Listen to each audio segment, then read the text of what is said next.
Come all you poor workers, good news to you I'll tell, how the good old Union has come in here to dwell. A battle in the heart of Alabama caught our attention. Coal miners in one community, they've been on strike now for months. Working as long as 12 hours a day, 7 days a week, in some of the most dangerous conditions. I really think that the labor movement is the single greatest force for democracy in the history of the United States. The story of Alabama is a story of not just resilience, but of militancy. I say no contract, you say no code. No contract, no contract. If we ain't all free, ain't none of us free. You're listening to Alabama's only union talk radio show, The Valley Labor Report, with Adam Keller and Jacob Morrison. From the mountains of Kentucky to the bayous of Louisiana, broadcasting online and on the radio from the heart of the Tennessee Valley, and that is, of course, Huntsville, Alabama, this is the Valley Labor Report. Jacob and Adam are both absent this weekend. This is instead Joe Harrison, editor and graphic designer for the Valley Labor Report, who listeners may recall hosted the amazing, astounding, and award-winning Christmas and New Year's Best of shows. Okay, not really award-winning, but I thought they were pretty great myself. And I'm here just to give a brief introduction for this week's show. We're not only going back to 2022, but we're also going back to the basics of workers' unions and why you, dear listener, need to be part of a union if you aren't already.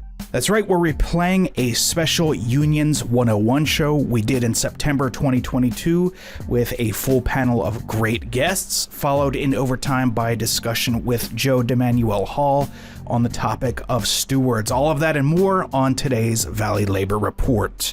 If you want to be part of the program today, well, unfortunately, you won't be able to since it's pre-taped, but we'd still love to hear from you. You can leave a voicemail or text 844-899-TVLR. That's 844-899-8857, and Jacob and Adam will very likely respond to you on air when they return for next week's show. If you haven't gotten enough of us by the time we wrap up our hour here on the radio, or if you just want to see what we're up to throughout the week, then you can find us online. Reminder, your support keeps us on the air. Our largest single source of funding comes directly from our listeners. If you want to become a sustaining member of the program, make a one-time donation, or buy our new hat, you can go to tvlr.fm or patreon.com/The Valley Labor Report. If you're a member of a union, you should get your local to sponsor the show, so reach out to us for more details on that. And finally, let me add the disclaimer that any viewpoints or opinions expressed in this program belong solely to their author and do not necessarily represent any organization or sponsor. We welcome all of our listeners, whether you are on Facebook, YouTube, Unclaimed Mysteries, Internet Radio, WVNN, WZZA, WHIV, WMMT, or through your favorite podcast app. And we are very proud to be part of the Labor Radio Podcast Network and encourage our listeners to check it out. As most of you know, we are not media professionals, just a few diehard unionists who believe that Alabama and the South's labor movement and working class deserve a bigger platform. We're hoping this project can make a difference on that front, and we could not do it without you. We want to thank everyone for tuning in, whether you are a loyal fan or first-time listener. We appreciate you spending some time with us. So now, without further ado, let's take it back to basics with Unions 101. This is going to be a Unions 101. We're not talking about any news today. We want, and this is a show, this is an episode that we do every now and then, maybe a couple times a year, because there is so little understanding of unions in this country, of how workers can come together and make their lives better, make their jobs better, make their life better for their families and their communities. I think that's possibly by design, but nevertheless, a lot of folks, they're going to come out of high school, they're not even going to be able to tell you what a union is, what it does. So we are going to get down to the basics. What is a union? How do I form one? Why are they good? What is a worker even? What is organizing? What do we mean by that? We're going to get to all of that and more. And that's all we're going to do on this show today, folks. 90 minutes of just what is unions? What is unions? That's all we're talking about today. So we've, like I said in the intro, we have a fantastic panel assembled here today. And so what I'm going to do is I'm just going to pass the mic. We're going to go around the horn, let everybody introduce themselves, tell us their name, their union, and why they're active in the labor movement. Why is it that you know, because all of these folks, they have, maybe devoting their life to the labor movement, maybe a bit of an overstatement, but a good amount of all of these people, all of their time is taken up by advocating for their coworkers and for themselves on and off the job, and for other people. So we're going to go around the horn. Everybody's going to take a couple of minutes to introduce themselves. And while they do that, for our YouTube and Facebook audience, I am going to I'm going to fix our frames. So we got a lot of people on the Zoom here, so it is I got to make sure everything looks nice. So let's start off with Lee Diaz. Hi, everybody. My name is Lee Diaz. My full name is Leandra, but everybody calls me Lee. I go by she, her pronouns, and I'm a graduate worker at New York University. And I've been a worker with the Graduate Student Organizing Committee, which we abbreviate as GSOC, for almost 6 years now. Since starting a PhD in American Studies. This is part of UAW Local 2110. I was recently a delegate to the UAW Constitutional Convention, and am part of Unite All Workers for Democracy, which is a reform caucus of the UAW. And in addition to that, I'm also, like I said, getting a PhD in American Studies, and I study how capital moves, but people don't. I got involved with the labor movement because I had a health scare 2 or 3 years ago. I knew when I got to grad school that I was going to be in a union. Like, I knew that they were good in theory, like it was good in my politics, but I never saw myself as an organizer or a leader in the labor movement until I got sick. And it became clear when I was trying to get healthcare for Crohn's disease, which is an autoimmune disease, that the only people who were sticking up for me were my union. It wasn't the university. It wasn't my employer. A lot of times my doctor's hands were tied, and it sure as hell wasn't the insurance company. And so when I got better, I realized that this was something that was super important, because even if I, as someone who's like highly credentialed, highly educated, basically getting a PhD in bureaucracy, had difficulty navigating the healthcare landscape and difficulty like engaging with my employer, then so many people must too. And so now I like organize full time. Yeah. So excited to be here. Fantastic. And for longtime and critical listeners of the show, you will know that Lee Diaz has been on the program before.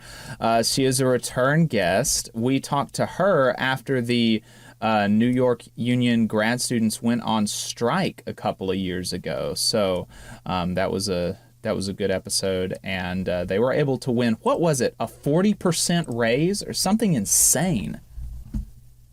Yeah, over the course of the 15 years between 2015 and 2030, we'll have increased our hourly wage by 200%. And wild. We went from $20 an hour to $26.50 in the first year of our contract. That's awesome. That's fantastic. All right, so let's just go around the screen. Johnny. Hi, my name is Johnny Lane. I'm a Delta flight attendant. I've been a flight attendant for almost 15 years with Delta, so long career. I got started organizing our union at Delta after I had a really bad year. You all just know it's just one of those years where everything goes wrong. My car was stolen. We had a family emergency with my sister. She had a stillborn baby. And then my mom had a mild heart attack scare. It was just awful. So I did have some absences on my record, and those were it. And my manager called me in and was like, hey, what's up with your reliability? Well, we're going to have to put you on, some sort of, you call it probation, like being back on like a disciplinary action. I'm like, you know what? I had all these tragedies. Where's the compassion? Where's the gray area that people usually talk about? Well, our company talks about in terms of not having a union. The gray area is a benefit. They could be understanding. They could do you favors. And so in that moment, it seemed like none of that was happening. So I was like, okay, something is wrong here. Something isn't adding up. It's not matching with what they're telling me. And so then my friend, who some of you have met, Christina Simonin, she had started becoming more active with unionizing in the workplace. And she called me and was like, hey, Johnny, let's meet up. We had our first one-on-one, and it didn't take much to convince me to start organizing with her. So we've been organizing with AFA, Association of Flight Attendants, led by Sarah Nelson, for close to 6 years now. It's been a while, and that may seem like it's not successful, but for an airline our size, where our work group, we have close to 23,000 flight attendants. And so in order for us to even trigger a vote for a union, we have to get close to 11 to 12,000 flight attendants to sign authorization cards. It is a monumental task. And by the time we're done, it will be the largest organizing effort in modern labor history for one closed shop. So we're doing a big thing here, and it's taking a while, but we're getting there piece by piece. And we're inspired by so many of you who are organizing the work that you're doing: Starbucks, Amazon, REI, just every day. So you're keeping us going. So we thank you for that inspiration and the hard work that you all are doing. And we're just glad to be a part of this movement. We're glad that you guys are welcoming us into the labor movement. We really appreciate it. Absolutely. Couldn't be more happy to see anybody and everybody unionizing. So it's good to see that, and I'm glad to have you. Hayden. I'm Hayden Wright. So I'm with the UMWA, which is United Mine Workers of America, and I'm associated with Locals 2245 and 2368 as the auxiliary president. We've actually been on strike for 18 months. So for us, it's a little bit different. We're not just doing new organizing, we're also fighting a huge fight again. We've been on strike against women. So a lot of the organizing we've been doing is actually bringing other parts of the labor movement and getting them involved in the strike action that's happening here with us. And we've seen huge turnouts and huge outreach from Sarah Nelson, from Liz Schuler, from the steel workers that have come from all over the country to come down and show support. So just keeping the message out there when you have a big fight like that going on. And we're not looking at a tentative agreement right now. We're still on strike, and we could still use that support and solidarity. And you only gain that through a union. So it's us on strike here is 900, but we've had 6 million brothers and sisters that have had our back for 18 months. So that is one big reason why unions are so important, because you're not alone. Hearing your stories, it was the union that kept you from fighting those battles alone.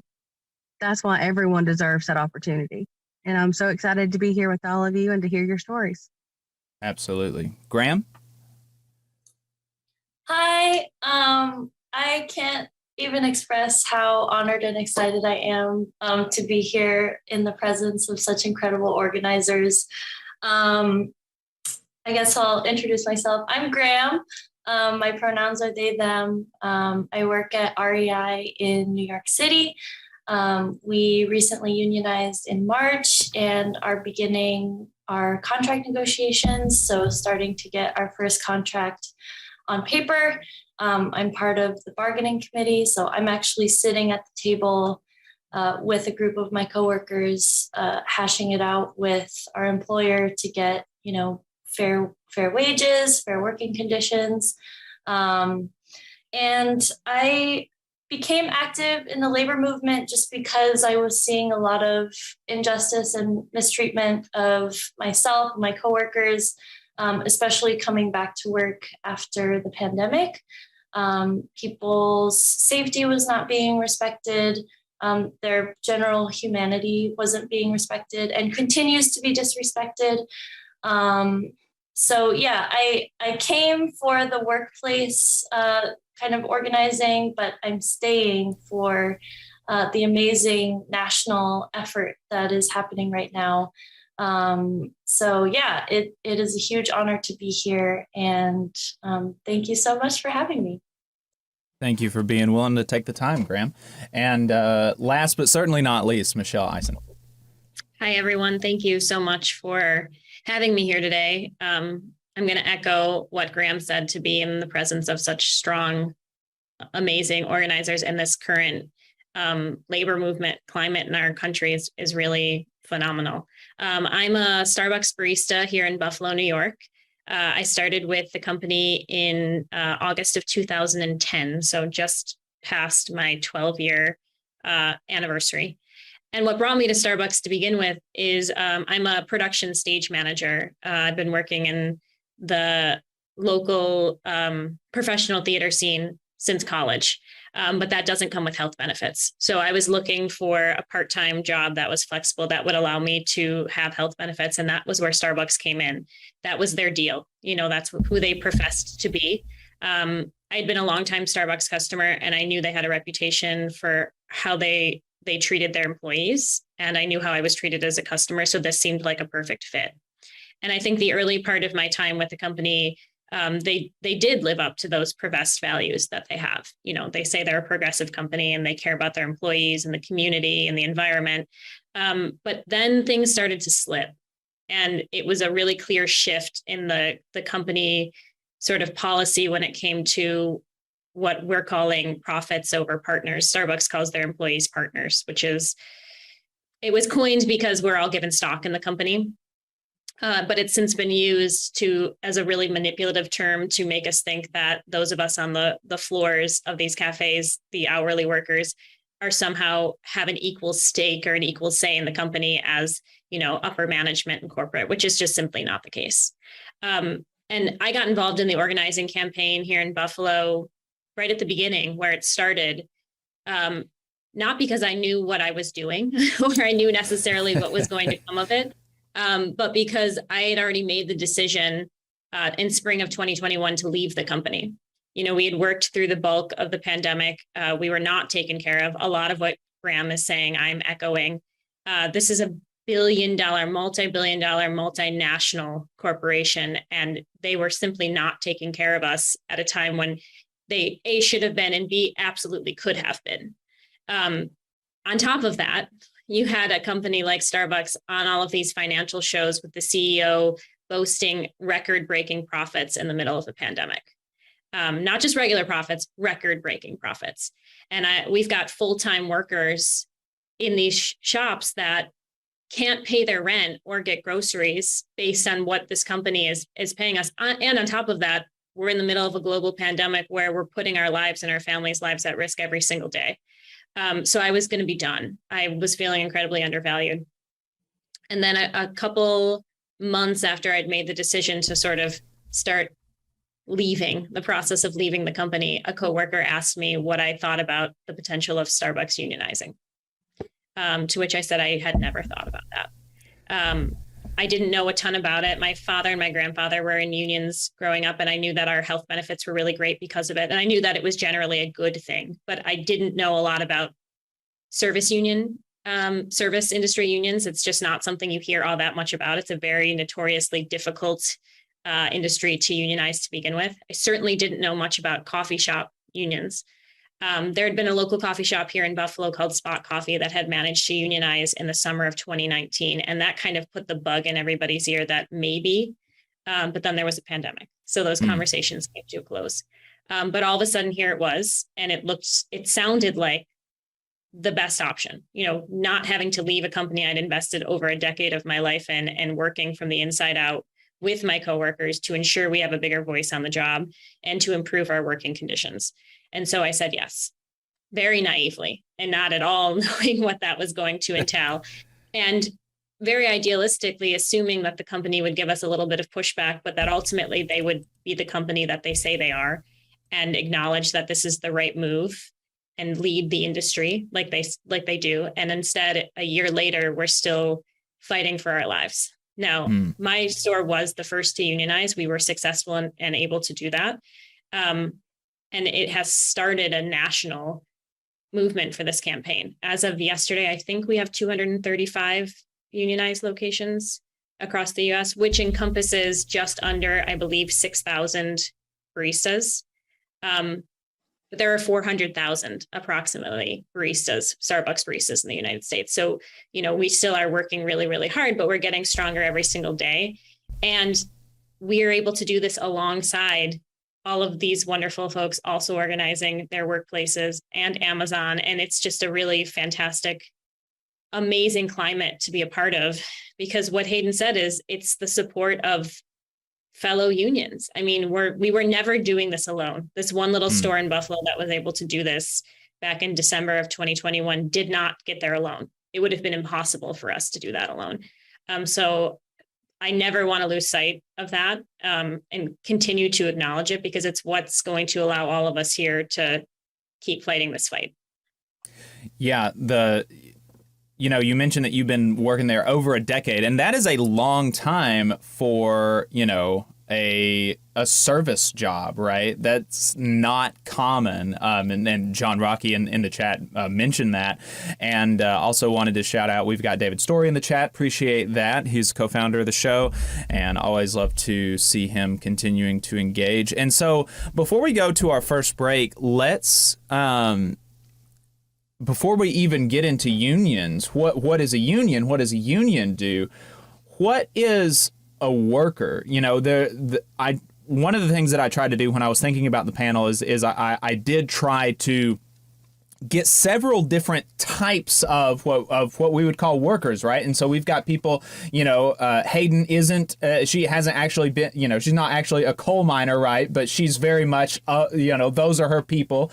We've got flight attendants, and grad workers and service workers. And so this is and we've got people who have negotiated contracts, people who've been on strike, people who are currently on strike, people organizing new unions who've been doing that for, so, a really wide and kind of representative swath of what's going on in labor in the country. And so because of the diversity of the jobs that we've got, I'm interested, Hayden, in what you would say to the question of what is a worker? Who are the people that can form unions? What is a worker? Well, a worker is anyone that someone else is exploiting their labor for profit. So anyone, if you're producing income for someone else, you are a worker. So myself, I'm also a high school English teacher. I'm still part of the working class.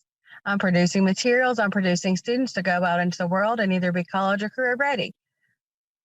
And I've compensated that. I also have a boss that dictates certain things to me. So I think that we've had a big problem in the country the past several years of trying to divide working class people into white collar and blue collar work to make someone feel superior, or to give the illusion of, oh, look how good you have it. You don't need to organize amongst yourselves. You don't need a union. That's only for the other section of people. And that's completely untrue. All workers will benefit from union representation.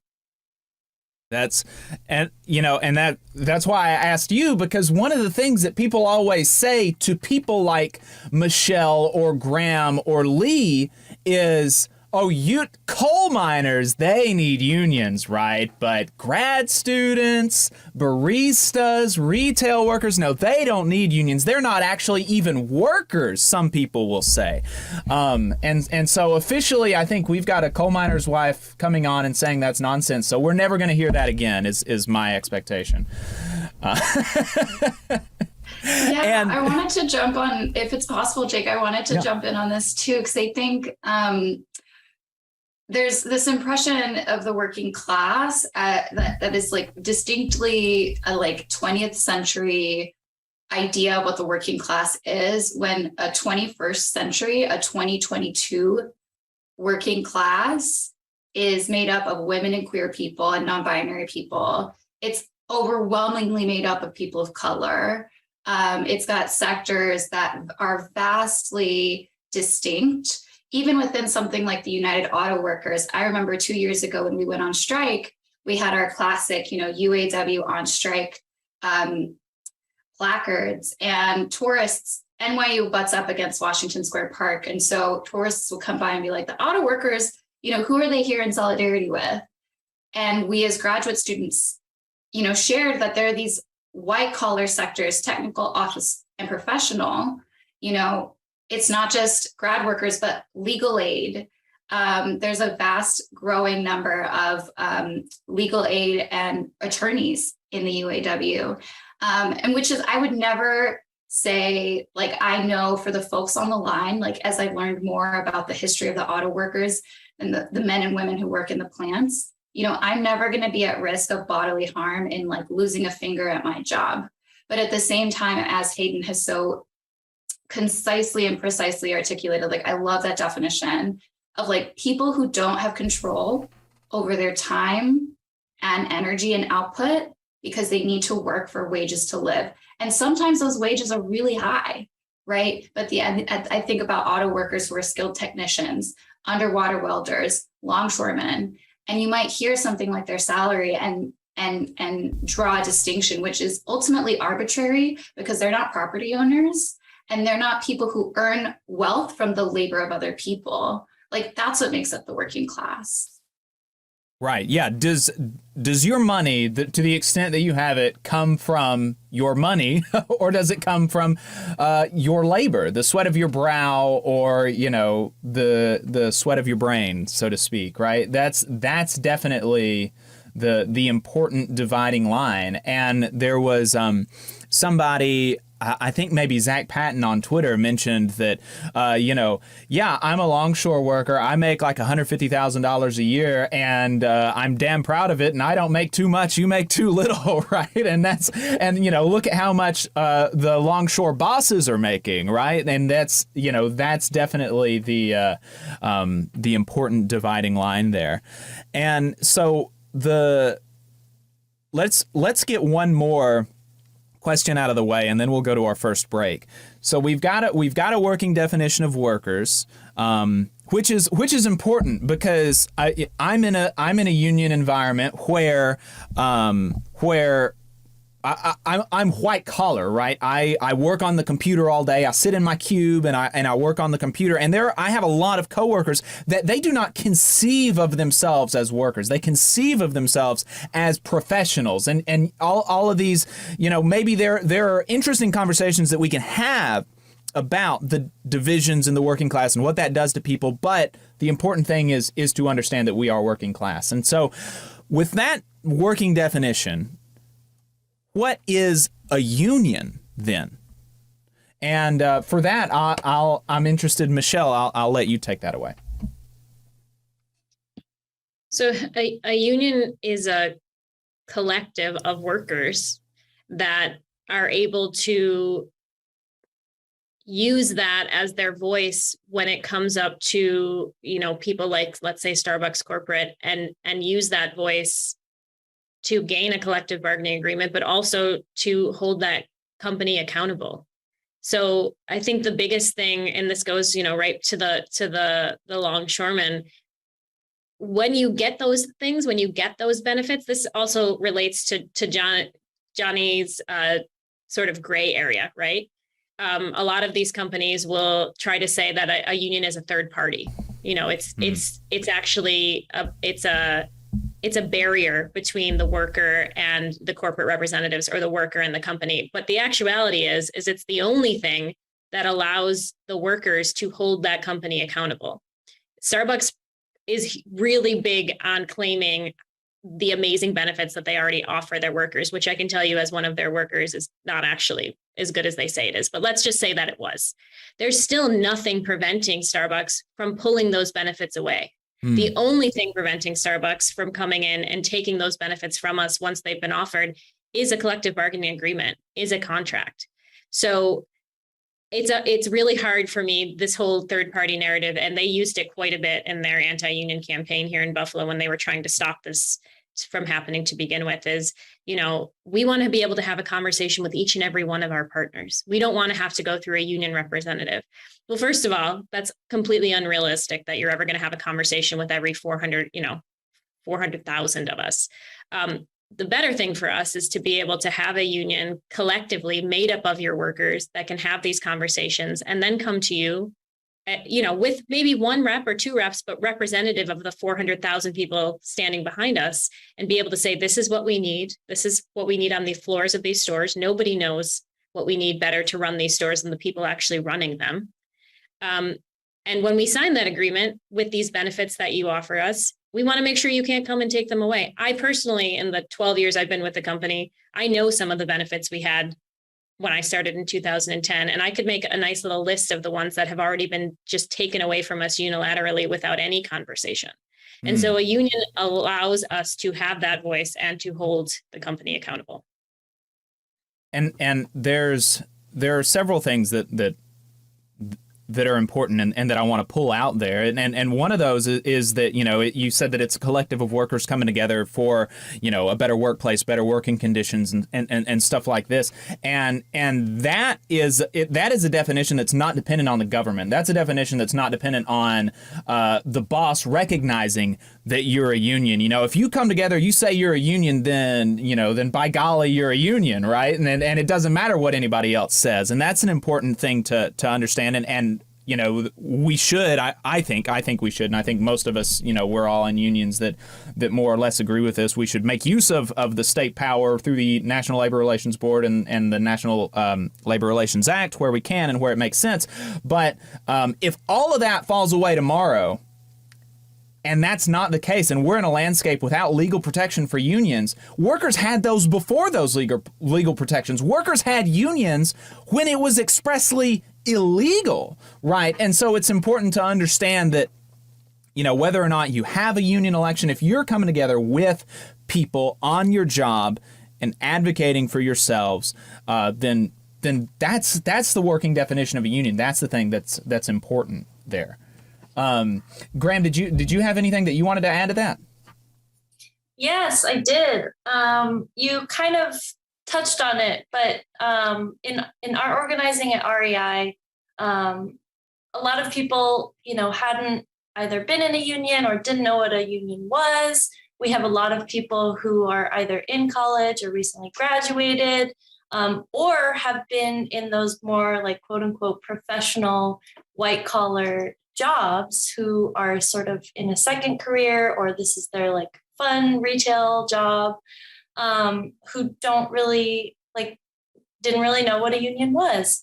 And so when explaining it to people, the one point that we as organizers try to make is that, no matter what union you're affiliated with, whether you affiliate at all, ultimately the union is us. We are the ones who are making the decisions. We are the ones who are deciding, when to use our power, how to use our power as workers. So yeah, that is just kind of the fine point that I wanted to put on that, is that, if you call yourself a union, you are a union because it is made up of you and however many coworkers you have. And the trick is just becoming organized and knowing how to wield the power of your collective voice. Absolutely, absolutely. Johnny, was there anything that you wanted to pull out of that before we move on? Yes, thank you.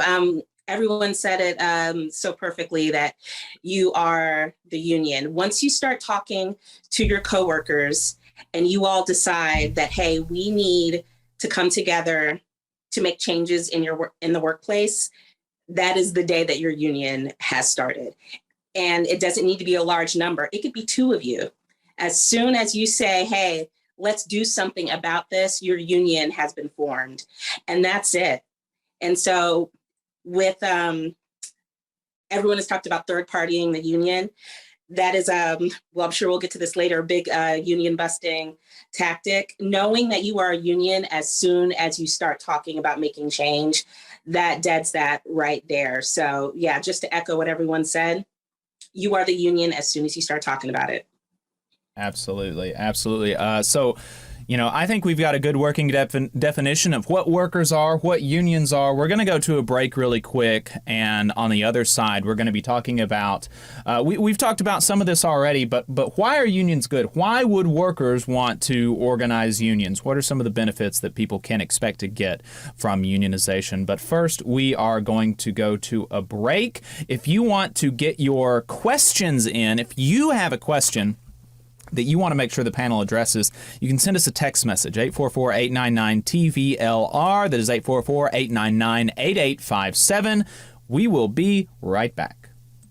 Benefit Architects has proudly supported union members and union-made products for over 35 years. If you are a federal employee and an AFGE member, you're eligible for hundreds of dollars in money-saving benefits, including group life insurance, dental insurance, and AFLAC insurance. Additionally, if you're a union member but don't work for the federal government, you can still qualify for several of these money-saving policies. So give Tate Hure a call at 256-215-6769 for details and to enroll. Again, that is Tate Hure at 256-215-6769. In Alabama, more than 200,000 of our friends and family members are living without health care coverage. Often folks can't stay healthy enough even to keep their jobs. We can fix this. It's time for us to find a way to close the health care coverage gap so that people can remain at work. Let's make this a priority. Let's close this gap and cover Alabama. To learn more and how you can help, visit coveralabama.org. The attorneys at Maples, Tucker & Jacobs have stood with the working people of Alabama for over 40 years, providing skilled legal representation for your workplace injury claims. When you are injured on the job, it can be a scary time. The attorneys at Maples, Tucker & Jacobs have the experience to guide you through the process to make sure that you and your family are properly taken care of and your rights are protected. If you need help, call the attorneys at Maples, Tucker & Jacobs at 855-617-9333 or visit online at www.mtnj.com. No representation is made that the quality of legal services provided is greater than the quality of legal services provided by other law firms. Support for the Valley Labor Report comes from the International Federation of Professional and Technical Engineers Union. Learn more by visiting www.ifpte.org. Attention union members, membership organizations, podcasters, or anyone with a payment processing need. The future is here, and your organization needs to be prepared by working with Unionly. With Unionly, your union or organization can take payments on a mobile device, eliminating processing fees, giving you a better price than other payment processing methods, while at the same time supporting a union-friendly business with a specialized skill set to meet your needs. Your members will thank you when they pay their dues at their convenience without waiting in line to deposit cash or check. Start preparing for the future today by calling 206-595-8631 or visiting unionly.io. Are you looking for a better future, a career that can have you set for life, and to be a part of something that's bigger than yourself? If you are, then consider a skilled trades apprenticeship with the International Union of Painters and Allied Trades. The work of IUPAT is all around us, from the industrial painters who work on the bridges to drywall finishers, floor coverers, the glazers who install the glass in our skylines, and so much more. With an IUPAT apprenticeship, you earn while you learn and receive benefits while learning the trade, including a pension. We provide world-class education free of charge. That's right, no student debt. Our starting salaries for apprentices that graduate is above the national median salary with benefits for entire families. And you have the flexibility to take your trade wherever you'd like in the country to work. IUPAT District Council 77 covers our entire region, so give Adam Booth a call at 205-603-3142 for more information. Again, that phone number is 205-603-3142. Come build a better future with us today and join IUPAT. I'm attorney Tommy Sinyard. When you've been injured and need help, you need a lawyer who's with you. Synyard Law. You need attorneys always available to take care of you. Synyard Law. And keep you in the loop. It's your case. You need to know what's happening. Synyard Law. And never a charge to meet with us to evaluate your case. Synyard Law. A new firm, but an old name. One that will stay with you every step of the way. Synyard Law. The name with proven results. Support for this program is provided by the International Association for Machinists and Aerospace Workers, Local Lodge 44 in Decatur, Alabama. Learn more at IAMAW44.org. Come all you poor workers, good news to you I'll tell, how the good old union has come in here to dwell. I just realized that my mics have been muted, so apologies for that, people on the radio and online, but I got it fixed soon enough. So and that's what I was saying, that I'm running the boards here in Spice Radio Studios because Adam has COVID. So he is at home, but he's feeling well enough. He's on the mend. He's feeling well enough to jump on the Zoom, so we appreciate his time today, and I appreciate everybody listening. So, folks, we are not going to be... I was thinking that maybe we would be taking some calls, but I think I've just got too many moving pieces right now to take calls. And so instead, what we're going to do is we're just going to push text messages. If you've got a question for the panel, send us a text message, 844-899-TVLR.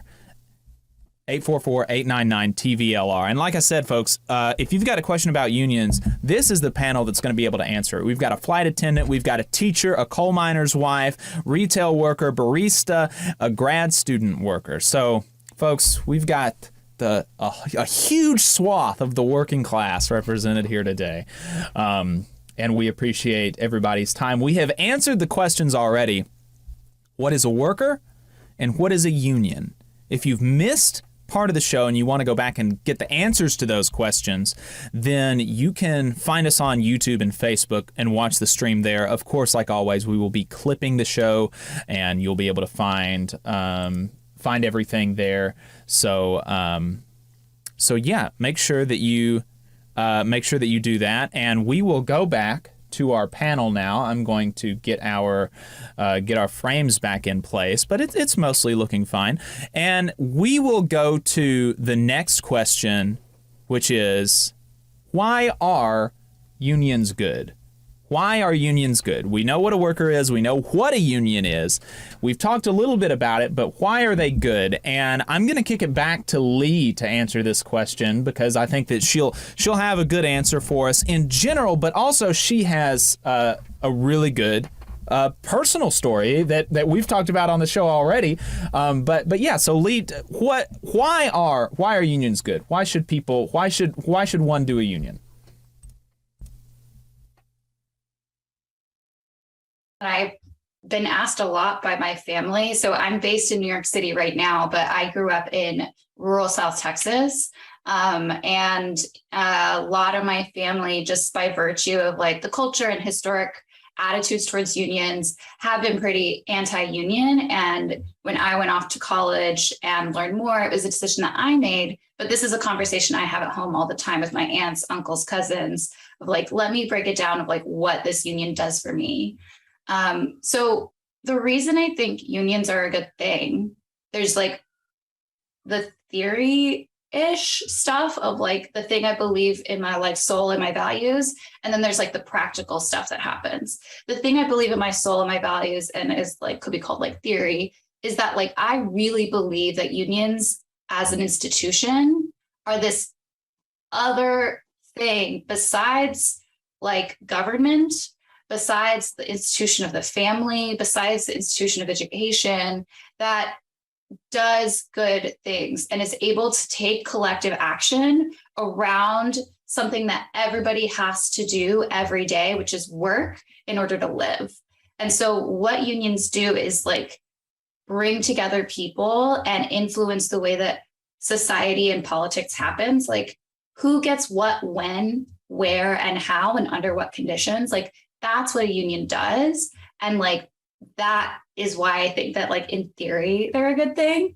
And in practice, they also just do the work that a lot of other institutions believe they do or say they do that don't in fact do them, or do them in ways that don't actually benefit workers. So like universities are a really strong example of this, because they often use the metaphor of a family, and they also use the metaphor of like they are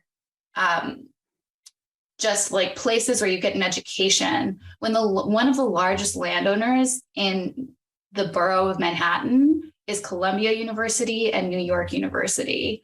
Like, they are financial institutions.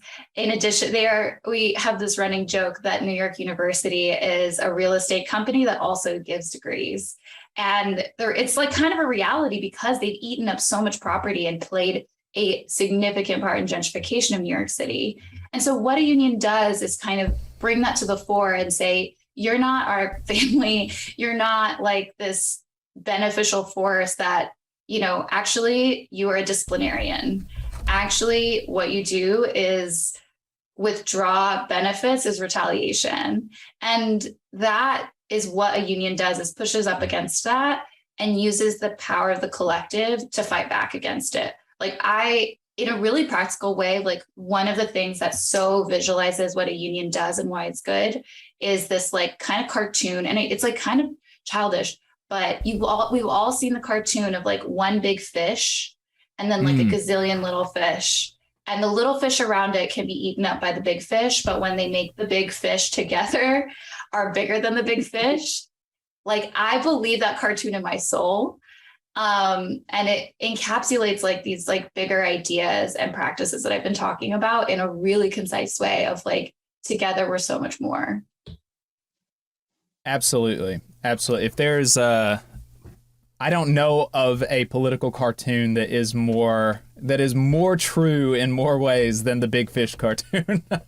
That's definitely a really good one. And you know, just for the general thing of that's like mechanically how unions get the good things that they get. And so what are some of the things that y'all were able to win? How has the union been good for you personally? Yeah, so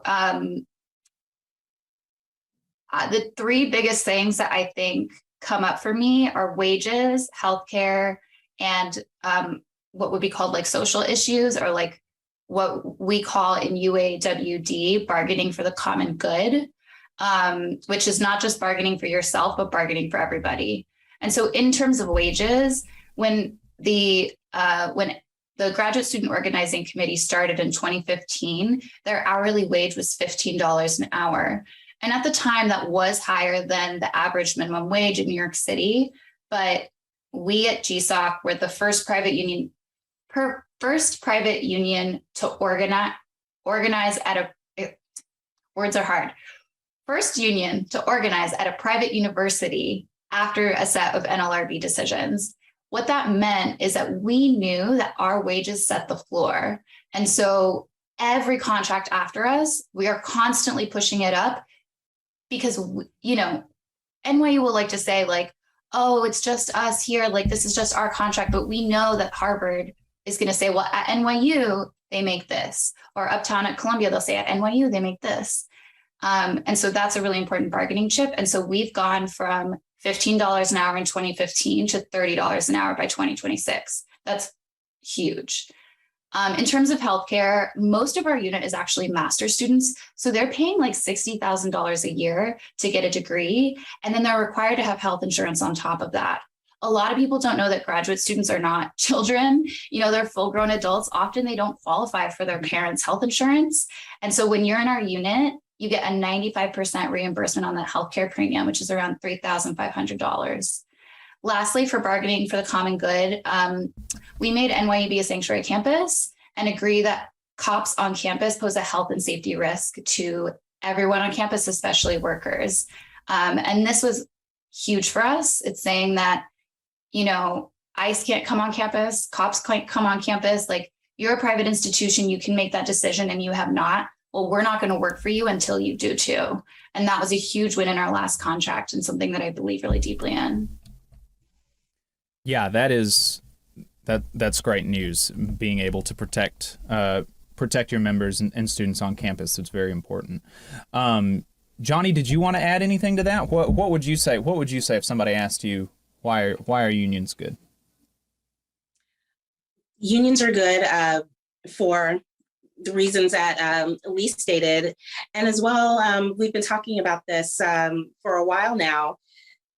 Upper management, CEOs, shareholders, they have no clue what's going on in the day-to-day in the workplace. If you ask them to come in to work and to fill in, they would probably do a very bad job and probably make it worse. So in that sense, you need the workers, the people who are there with the day-to-day, doing all the hard work. They need to have a voice in the workplace and how it functions, what the company looks like, because we know more than anyone else. We know. So having a union and us being a part of that is giving us that voice to say, hey, this is not okay. You're doing this. This does not work for the workplace. It doesn't work for the customer. It doesn't work for this. We're on the front lines. And you have that backing, that power, that voice to make those changes and to get them to listen to you. Without that, they could take suggestions. Like my company, we are non-union. Flight attendants have a very unique job. And as you all have seen throughout the pandemic, that we face some interesting working conditions. We faced a lot of workplace violence. And if you've been flying lately, there have been long delays or cancellations that do affect you directly. And flight attendants were saying, hey, these conditions are not okay for the passengers, are not okay for us as well. But without the power of a union and a contract backing us, it's just a suggestion to make those changes to benefit everyone. And so that's what's really important about a union, having one, why we need one, and what it does. And so, yeah, our AFA has won some big improvements for the airline industry, like no knives on the airplanes. That was AFA, no phones, so people could listen and hear instructions. And so those things are important. And so without them fighting for us, we'd never gotten stuff like that in the workplace. Yes, and Jeb sent us a text message, saw where some Delta pilots had pickets up yesterday. Are they union? And if so, do they support the attendance organizing? That's an interest. Are the Delta pilots associated with the ALPA? Yes, Delta pilots are a union. The only employees that are union at Delta are our pilots and our dispatch. We are 20% a union, which is unheard of. All the other airlines are like 80, 90%. And so our Delta pilots are definitely supporting our campaign for the first time. And we're also supporting their contract negotiations. And so this is what solidarity and unionizing, this is what this looks like in real time. The workers coming together, even from different departments, and saying, hey, we're going to support each other against this larger management entity that's both trying to work us to death. They used to pit the pilots and flight attendants against one another. Like, oh, you're going to take a piece of their pie if you unionize. And so now we started talking to each other and saying, hey, we're both on the same side here. There's enough pie for everyone. Our CEOs and shareholders are getting all of it and we're getting the crumbs. Let's fight together and to make sure that we get our fair share. And now that we're doing that, we're usually on the picket lines with them. And so it's been great having that support and solidarity. Absolutely. And so so now we're working through this. We know what a worker is, we know what a union is, we know why they're good. Okay. Let's say you've convinced me. I'm a listener. I'm convinced. This sounds dope as hell. I want to do one of these things. How do I do that? I'll kick it over to you, Graham. You've got some firsthand experience. How does one do a union? Yes. So the first step in doing a union is first to form an organizing committee. So a group of trusted coworkers that you know you can rely on and you know you can trust to do a lot of the legwork. Also to keep it secret at the beginning, because the element of surprise is a source of power and was a huge source of power for us at REI. But yeah, the very first step is to find, my coworkers, I was actually approached by a coworker and they were like, hey, come to the park. I want to talk to you about something. And so from that, that sort of created our very first organizing committee meeting. And from that point on, we've stuck by each other throughout this whole experience, from having one-on-one conversations with our coworkers after that. Sorry, there's a cat. And getting authorization cards signed, having our election, going through the experience of union busting. So yeah, step one, find some trusted coworkers and meet with them often to sort of map your workplace and get the strategy, the groundwork down. What about Michelle? Do you have anything that you'd add to that? Of course, how do you form a union? Right, we're answering this in 5 minutes. We're not going to be able. There are resources. The organizing campaigns take years, right? But we're distilling this, right? So Michelle, what would you add to that? I'm going to echo everything that Graham said. First of all, the element of surprise is very important. Finding the coworkers you can trust initially to keep that a secret, but to also help garner additional support. That conversation I referenced in my intro, I got a text message from that coworker asking me if I wanted to get a cup of coffee after one of our shifts later that week, which I will let you know. I mean, we literally serve coffee all day. So it was an interesting text message. And I was like, yeah, sure. I mean, we'll probably have already had 16 cups by that point, but yeah, absolutely. But what she also did was, I was one of the last people in Buffalo that was reached out to in our market in terms of forming that organizing committee. And I don't fault her for any of that. At that point, I'd been with the company 11 years. And so that kind of tenure usually would breed a certain level of loyalty, or at least a perceived level of loyalty. And so there was some apprehension to talking to someone who'd been with the company that long. Like I would, the potential of me feeling the opposite and running to management was pretty high. And I'm grateful every day that she still chose to have that conversation. But that's the strategy that you need to employ when you're at those very beginning stages. You have to sort of map that out. Our organizing committee was not just store specific, even though we were filing for individual stores. There's 20 stores in the Buffalo market, 20 Starbucks locations. And I believe every single one of them had at least one representative on our organizing committee. So it was really important from the beginning for us to map out the city, knowing that the company would inevitably come at us and probably try to divide and conquer in terms of pitting one store against the other. So we were able to sort of have eyes and ears on the ground in every one of those locations. And that was very essential to, like I said, Elmwood happened to be the first location to win, but there were 19 other stores in our market standing behind that store to get us over that finish line. The next step, I think, is making sure that you're there to take care of each other, because in almost every case, the anti-union campaign is going to come at you, and it's going to come at you strong. And it's very scary and it's very intimidating. And a lot of this new labor movement is on the younger side. I'm not including myself in that. I'm actually probably on the older side of it. But a lot of my coworkers, 2 of the coworkers at the Elmwood location were high school seniors, and they're being brought into, one-on-ones or 2-on-1s or 3-on-1s with not only, upper management and corporate, but, the president of Starbucks North America, who's bringing in $4 million a year. That's an intimidating situation. So making sure that you're continually checking in on your coworkers after those instances, seeing what kind of support they need, showing them what you're able to give them as one of their fellow workers, as the union that corporate is just not concerned about. They don't care about the mental health of what they're putting these young workers through. They don't care about the physical toll, that is having on them. And so making sure that your coworkers feel as supported as possible. And if there are coworkers who don't feel like they have the strength to use their voices in those anti-union meetings,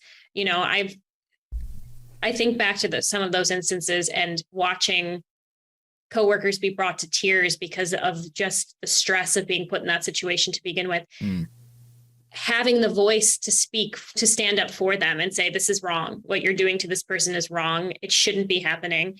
And, I'm going to stand with them and I'll use my voice if they don't feel like they can use theirs. That was what allowed us to get that first store. And that's what's allowing all of these stores since then. I'm watching the solidarity of baristas across the country stand up for one another and call corporate out on their absolutely awful behavior. And when one person stands up, it gives the next person the strength to stand up. And that's what's happening right now. Absolutely. I think that's some good answers to the question of how to form a union. We are going to take our final break, and then we will be right back. We're going to be talking about what can you expect when you begin to form a union. So now we've got you convinced. We've got you some of the first steps. We want to try to make sure that you understand what's going to happen next. We're going to be talking about union busting and some anti-union talking points on the other side of the show. Stay tuned. You're listening to the Valley Labor Report. In Alabama, more than 200,000 of our friends and neighbors are living without health care coverage. Often folks can't stay healthy enough to keep their jobs. We need to fix this. Let's close the health care coverage gap. To learn more, visit coveralabama.org. Support for this program also comes from the Iron Workers, Local 477. So if you are looking for contractors with lower than average EMR and TRIR, they tell me that if you need to know what those mean, then you will. Or if you need to supplement a workforce at any level for any amount of time, short or long term, if you need iron workers that come trained and certified at no extra cost, or if you need workers from superintendent down to general laborer, and you're looking to start work on a project, or you're unhappy with your current contractor situation, you need to call my friend Jeb Miles with the Ironworkers Local 477. They only work with the best in the business, vetted contractors, and can do all kinds of jobs from roofing to steel and bridge erection, from welding to heavy rigging, from structural repairs to machinery alignment, and much more. They supply manpower on 4 of the 5 largest projects in North Alabama, so you know they're legit. If you need good quality, safe, efficient, diligent, and knowledgeable workers on your job, then you need the Ironworkers Local 477. Call Jeb Miles at 256-383-3334 or via email at local477@bellsouth.net, and make sure you tell them that you heard about them on the Valley Labor Report.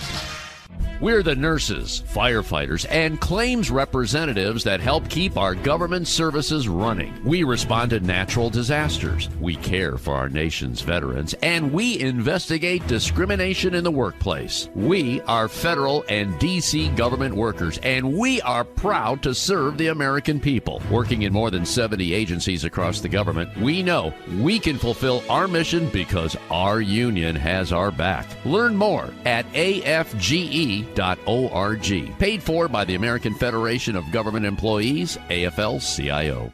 The Laborers International Union of North America, Local 366, is proudly recruiting North Alabama workers to work construction and nuclear plant maintenance.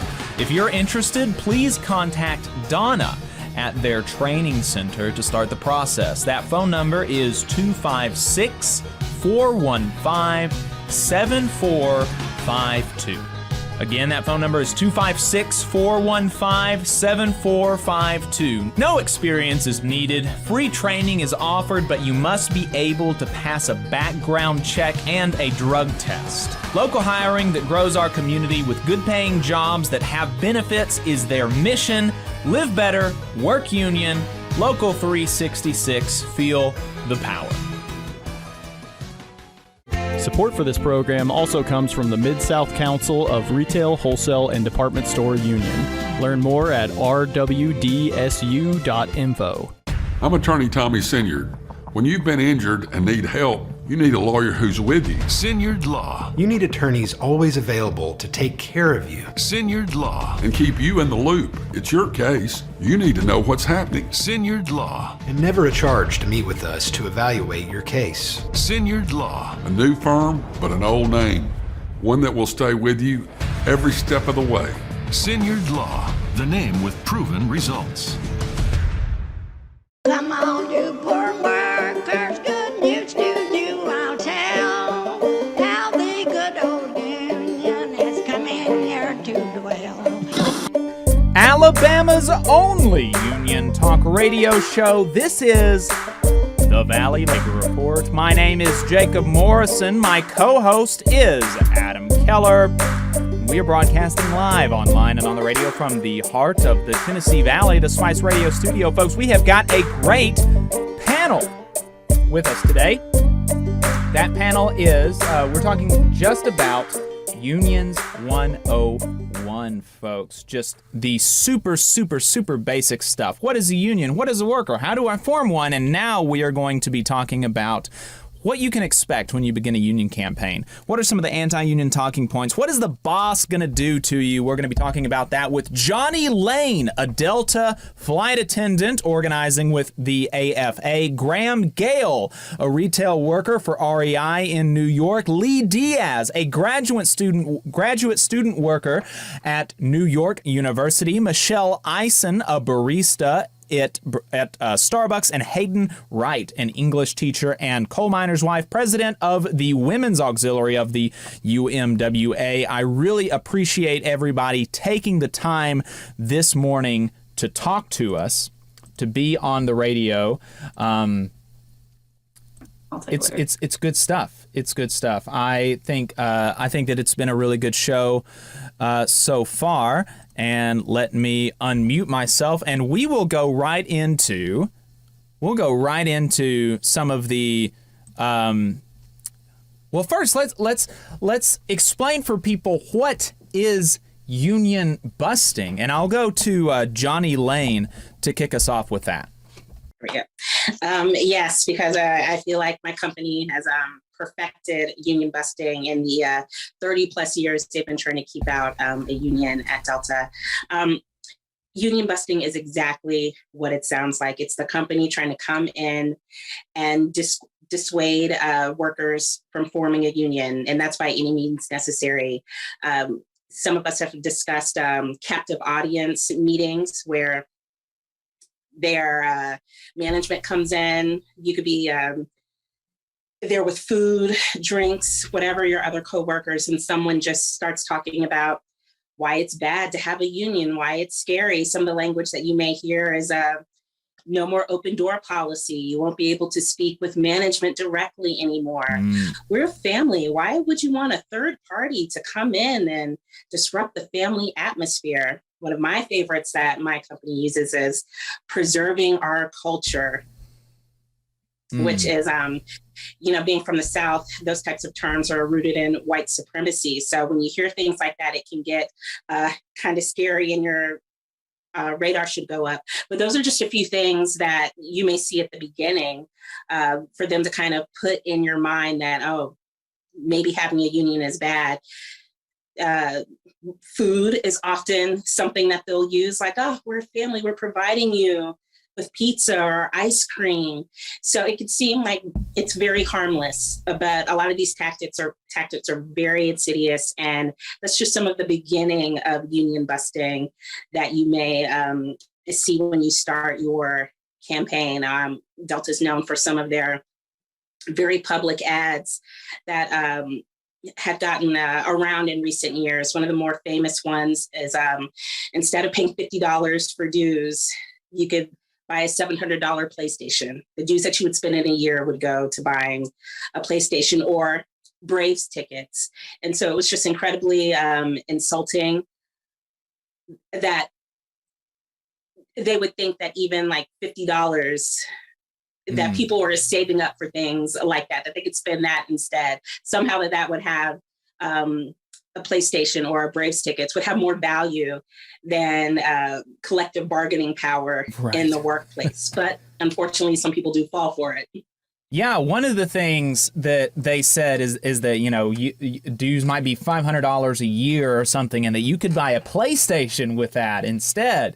And I think it was either the AFL-CIO or the AFA that tweeted, also you could construct a guillotine, and then they deleted that post because I don't know, somebody got a little too scared. And that is a critique that I have of the social media policy of some unions. They're not radical enough. They do not lean into the edgelord stuff enough.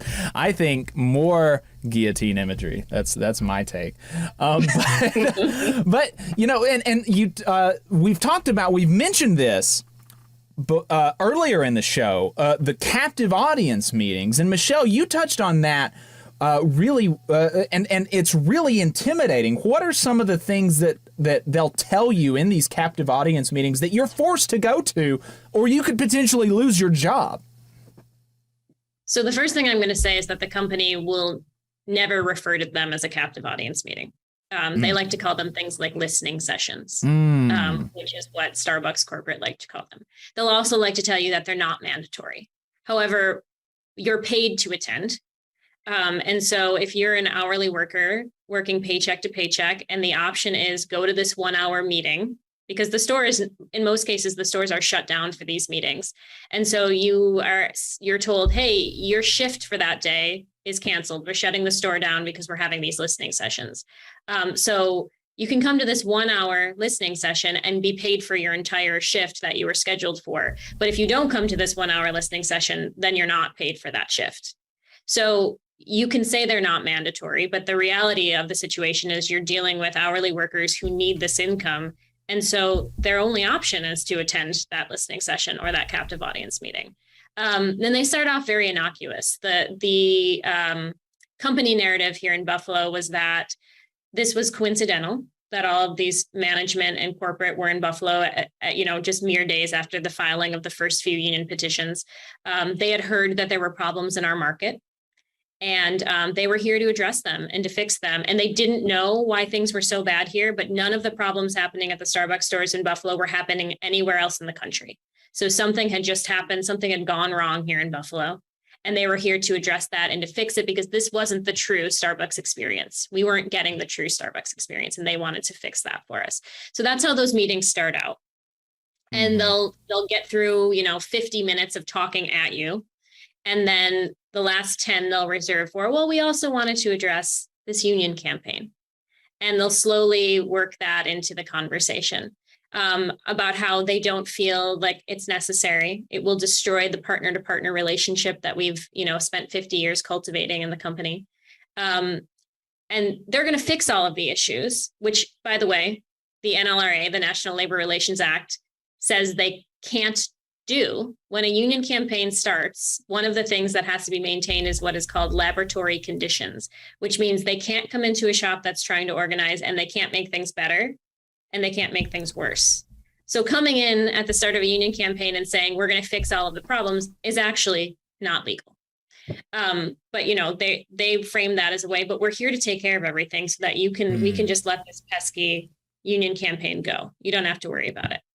And those meetings get more and more aggressive the closer you get to the vote, to the point where the last couple, I actually wasn't permitted to attend the last listening session for Elmwood, because at that point they were dividing the store up into, very vocal union supporters and not so vocal union supporters. And the meeting that I wanted to attend had some not so vocal union supporters. And when I showed up, they said, oh, you're not able to stay for this meeting. So they get more and more aggressive, and they basically say, hey, we don't want a union. We want everybody to vote, because not voting to them is the equivalent of a yes vote in a lot of cases. And we want you all to vote no. I mean, it's that blatant. It's not, it's not even thinly veiled at this point. Right. And it can get really scary and really intimidating. And you have to, sort of be prepared to stand up and speak for your coworkers and call them out on their incredible lies and misinformation. It was one of the scariest things I've ever done. Sitting there, their third party narrative is also very, very, very strong. To echo what Johnny said, they like to say, we're just giving you the facts, and if you want to get facts on the union, then you should contact one of your union reps. And that very first meeting, I raised my hand and I said, well, I'm one of the organizing members, and I would be happy to answer any questions anybody might have. And my heart was pounding out of my chest. I mean, there wasn't a single meeting I sat at where my Apple Watch didn't give me a high heart rate notification. And we need to take that into account when workers are trying to organize the mental and physical toll that they're put through simply for trying to exercise what is their right under the law in this country. And all of this by people that hold their paycheck in their hands, right? I mean, this is a really, really big deal for folks. And one of the things that they'll tell people at retail stores and at restaurants like Starbucks and like REI is they're going to close your store if you organize. Graham, how did you address that because I'm assuming that came up or there were implications in your campaign in New York. How did y'all speak to that concern? So we actually didn't hear anything about closing the store from corporate in New York. The Soho location, it's a flagship store. It's in the Puck building, so it's a very historic location. It's almost like one of the prize gems of REI's the national company. So there wasn't really anything about store closure, but I can definitely agree with Michelle about the experience of sitting through these captive audience meetings and I think there was for some people the fear of being vocal and you might not lose your store location, but people being scared of being fired for being vocal. But the more vocal you are, the more you are protected by the National Labor Relations Act. And that's something that we really, really tried to hit home during these captive audience meetings. And it actually resulted in there was not a single captive audience meeting that REI ran where there was not just belligerent pushback from, several members of staff. So yeah, we didn't really run into the store closure thing, but people were afraid of being fired for their beliefs, for wanting this right of organizing at work. And we made it very, very clear that this is safe. It is essential that we push back on management, and that the more vocal you are and the more you actually take ownership of this union, the more protected you are against any attack from management. So in the last 10 minutes, we've talked about union busting, what the boss is going to do. There are a couple of anti-union talking points that you're going to hear in these captive audience meetings that you might hear from people that in your family. Like, why are you, I hear this about unions. Why are you doing this when I hear this? And so I'll go to Hayden for the first one because I think that she's in a really good spot to answer this question. And this is from a listener. Jack from New Jersey recently had a conversation with my very anti-union boss who was telling a story about a potentially believable complaint about a public school teacher failing his son from an educational perspective, but drawing the absolute worst possible conclusions from the experience. While I strongly believe these situations would be less prevalent if public schools were adequately funded, teachers paid enough, etc., there is a reality of people being failed by the system. What are some thoughts on how a hopefully future parent could handle that kind of situation with solidarity, Hayden? Okay, so let me make sure I'm understanding the complaint there. They believe that the student was failed to be properly educated by a union by the teacher and his anti-union boss, who, it's a boss, so but his anti-union boss is saying that, oh, this is an example of unions protecting, lazy teachers, and they're standing in the way of progress and standing in the way of customer experience or the education for the students, right? Well, first of all, let's go ahead and make it very clear. A union is not necessarily going to protect a poor worker. What a union does is it gives you wind garden rights. It says that you can't be brought in for discipline or fired without cause. Now, that means that you're going to have to go through the proper channels. Your boss just can't not like you, or a parent can't just complain and say, well, it's the teacher's fault that my child did nothing all year. What that does is it requires there's due process. So just like we have a system of checks and balances, or we should, even within the government, if there's channels that things go through that are fact checked, that are supposed to be done before a decision is made. The union works not just to protect that worker, but to also protect the students, the faculty, and the climate of the school. So we're not going to base something off one complaint. You would have a due process and a representative there to actually get the facts and give you a voice, to where it's not a situation of he said, she said, and it escalates into a huge disagreement. You have someone there that's representing the best, actually, in that case, for the student and the teacher, and that would be your union representative through your wind garden rights. Right. And that's, almost exactly what we said a couple of weeks ago when we got a similar question. And Adam, who was a former public school teacher, former teachers union, ostensibly, professional association here in Alabama staffer. And Adam, was there anything that you wanted to make sure that we added to that? I know that you've been kind of quiet during the show. Was there anything you wanted to add to that question? Yeah, absolutely. Since I was involved in representing workers who were tenured and put up for termination. And let me just say, if management's job is to be management, if there is a worker whose conduct is so awful and egregious, they deserve to be fired. And frankly, it should be awful, egregious conduct that gets you fired and takes away your livelihood. But if, that does happen, and if there's a worker, in this case, a tenured teacher, whose conduct is so bad, but yet they can't be terminated, that sounds like a problem with management. That sounds like management is lazy or incompetent or unable to follow due process, because there's not a union in this country and probably in the world that I'm aware of that enshrines the right to poor conduct in a contract, right? No union says, we want our employees to be able to behave badly at work, to not show up on time, et cetera, et cetera.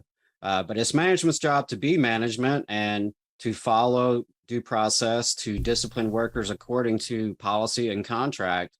So, that's what I always told folks, when they brought those concerns to me about protecting a lazy or incompetent teacher. The only way they're protected is if their administrator is more lazy and more incompetent than the teacher in question, right? Everybody is entitled to due process, or should be entitled to due process. You're talking about taking away someone's livelihood, their ability to feed their family. It's not a lot to ask that they'd be able to produce some documentation. Exactly.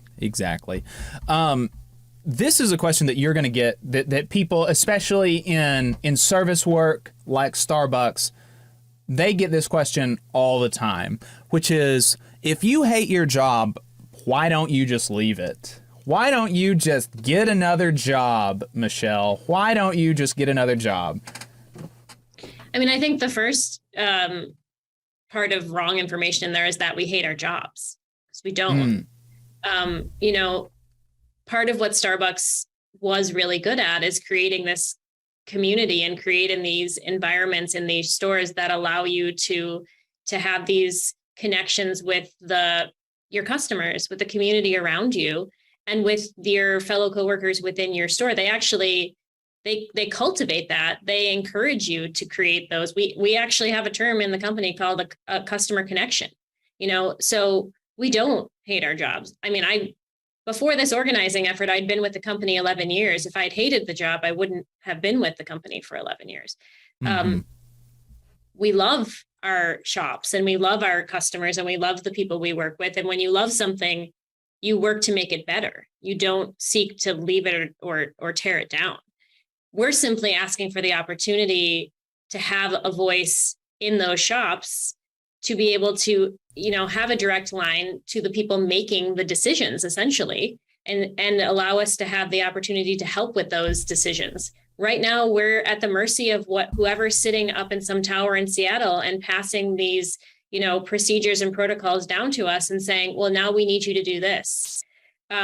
There's no conversation with those hourly workers to say, is this actually going to be what's best for the store, for the customer, for the workers? There's no conversation. And that became more and more evident in the middle of a global pandemic. When we were being asked to enact even safety precautions that just weren't sufficient. And there was no leadway whatsoever to be able to say, hey guys, this isn't working. There was no way to say this is what you're asking us to do. It's not feasible. It's not working. And so we don't hate our jobs at all. And I think there's also there's a mentality within the service industry in general. And I think you touched on it earlier, that these jobs are temporary or they're unskilled. And so you should just be able to suck it up. If you are in this situation for a limited period of time, you're putting yourself through college, or you're, in high school, or this is temporary while you're in the middle of a career change, that you should it's acceptable to deal with a certain level of disrespect. And it's acceptable to not have safe working conditions, and it's acceptable to not have fair wages. And for one thing, that's just absolutely not the case. I don't care if you're doing this job for 3 months or if you're doing this job for 12 years. Those are things that should be ensured to every worker. Certainly when the umbrella of that job is a multi-billion-dollar corporation who can do so much and more for their workers and would just choose to keep the shareholders happy, as opposed to ensuring that their employees who bring in those billions of dollars of profit are taken care of. Exactly. Michelle, that is a great place to wrap the show up for the main show on the radio. We appreciate your time.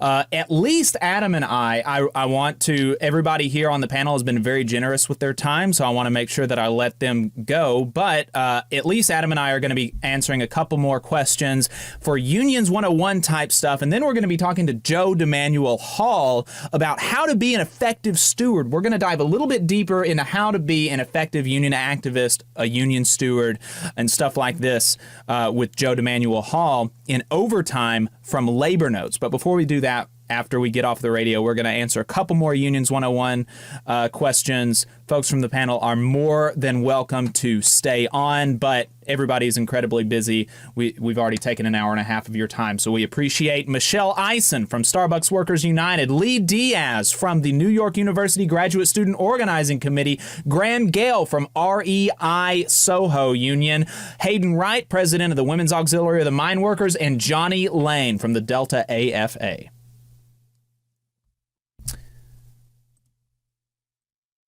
All right, folks, we are off the radio. We're off the radio now. We're online. We've gotten rid of the FCC censors. We can say whatever we want now. Hell yeah. But I do appreciate, I think I love these. I love these shows. Like I said, we do these a couple of times a year, Unions 101 type stuff, because there's so little, like just basic. What is a union? What does it do? And I think it is important to go down to that kind of remedial elementary level, right? To get into that kind of stuff. So, and can I just say it's such an honor and a pleasure to get that kind of conversation going among some of the country's leading organizers, because that's how I've told people about this episode. Like, hey, do you want to hear straight from the source some of the coolest, most badass folks in the country actually doing the work, who are making history in front of our eyes? Then, here we are.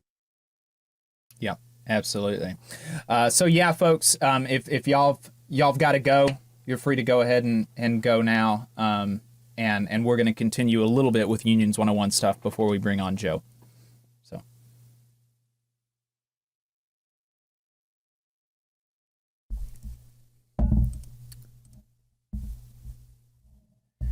And I can also, let's see, who all is staying? Graham's going to stay on. Lee can stay on for another 20, 30 minutes. Michelle can also stay on for a little bit. Johnny, do you need to go? Staying for about 20. Wow! We're keeping all of these people. Yeah. Look at that. That's crazy. What about Hayden? Awesome. Hayden, do you not need to go? I've got to go because I've already been getting text messages the whole time about things going wrong, getting ready for Labor Day. I'm driving back down the hill. Oh, man. But thank you. Hayden, it was so nice to meet you. Hayden, my family is a family of coal miners from Harlan County. It's so nice to meet you. Cool. Very cool meeting you, Hayden.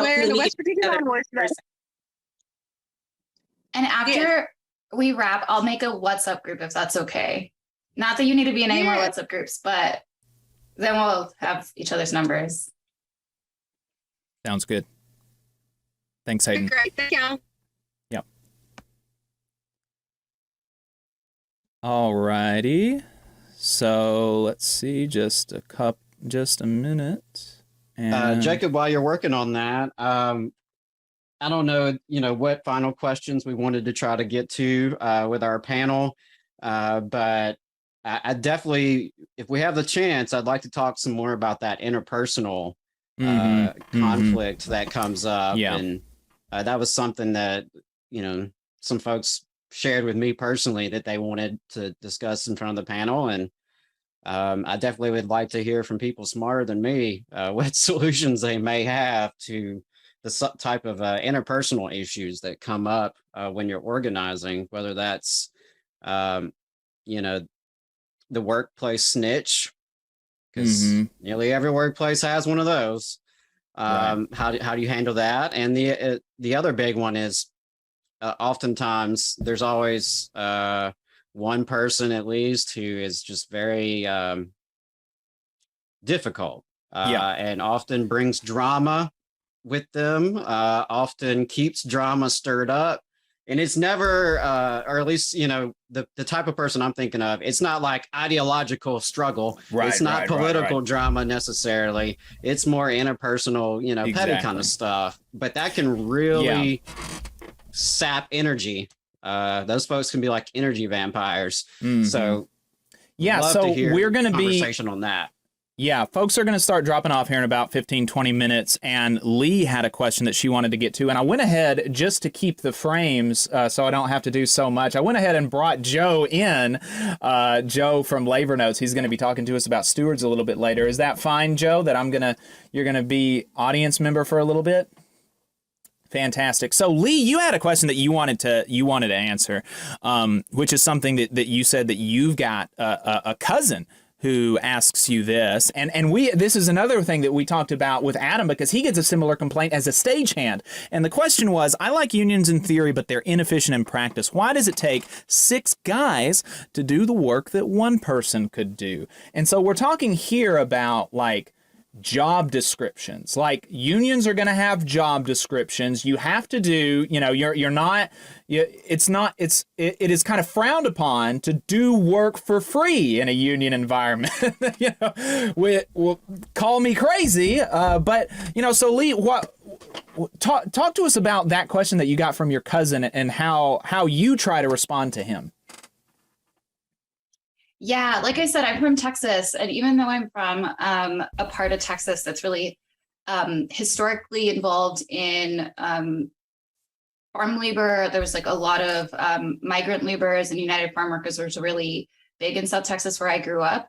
At the same time, like the political conditions in South Texas have shifted such that a lot of folks who are Mexican American have a really specific political agenda. So like a lot of my family is really anti-union.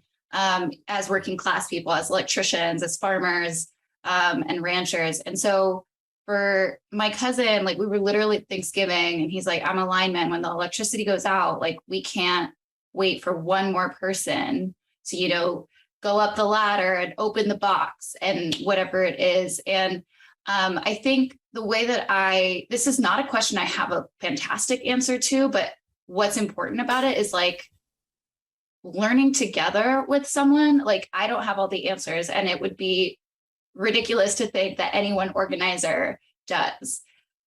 So that's what I told it. It was like, that's a really good question. And I don't know what your working conditions are like. Like, you've known me longer than I've known me. And you know that I'm a nerd, that I read and write for my job. I'm an educator. I don't know what it's like to have to restore electricity after a hurricane. But at the same time, like, this feels like something that I've been told in my workplace, which is that, like, there's a parcelization or segmentation of labor. And like, that just doesn't, what it actually means in practice is like, it's not about many different people having one small job, even though that acknowledges that work is a collective effort that takes many people. That parcelization means that that job, which is incredibly dangerous, probably needs some safeguards. So I think about, like I said, I haven't fully thought this through, so I don't have a catchy line phrase, but like, one of the things that I've heard in listening into like the conversation around pilots need more rest between flights because they're doing this really crazy, responsible, heavy job. I don't know what it's like to be an electrician or a lineman, but something tells me that if you're up in the air being fatigued, being having to work really long hours under stressful conditions, having more people rather than less people, it isn't actually about what you as a person can and can't do or more or less equipped to do, but keeping everybody safe. And so that's what my gut said, that's what my intuition said. But oftentimes when you think about, like, it takes, it's always somebody else's job, or it takes a bunch of people to do the work. It's like, actually, that's probably because for the first time you're working in a safe workplace and everybody there is as rested as they needed and has the ability to like combat fatigue or combat like the challenges that they otherwise face on the job. Right. Does anybody else have, and Adam, I'll throw it to you if none of the other three have anything else to say, because I know. I think Graham had some context from the REI position. Okay. Yeah, so this is actually so relevant to what's going on at REI right now in our contract negotiations, because we have a lot of different departments that deal with like extremely oversized or heavy equipment, like kayaks, canoes, bikes. I myself work in the bike shop department.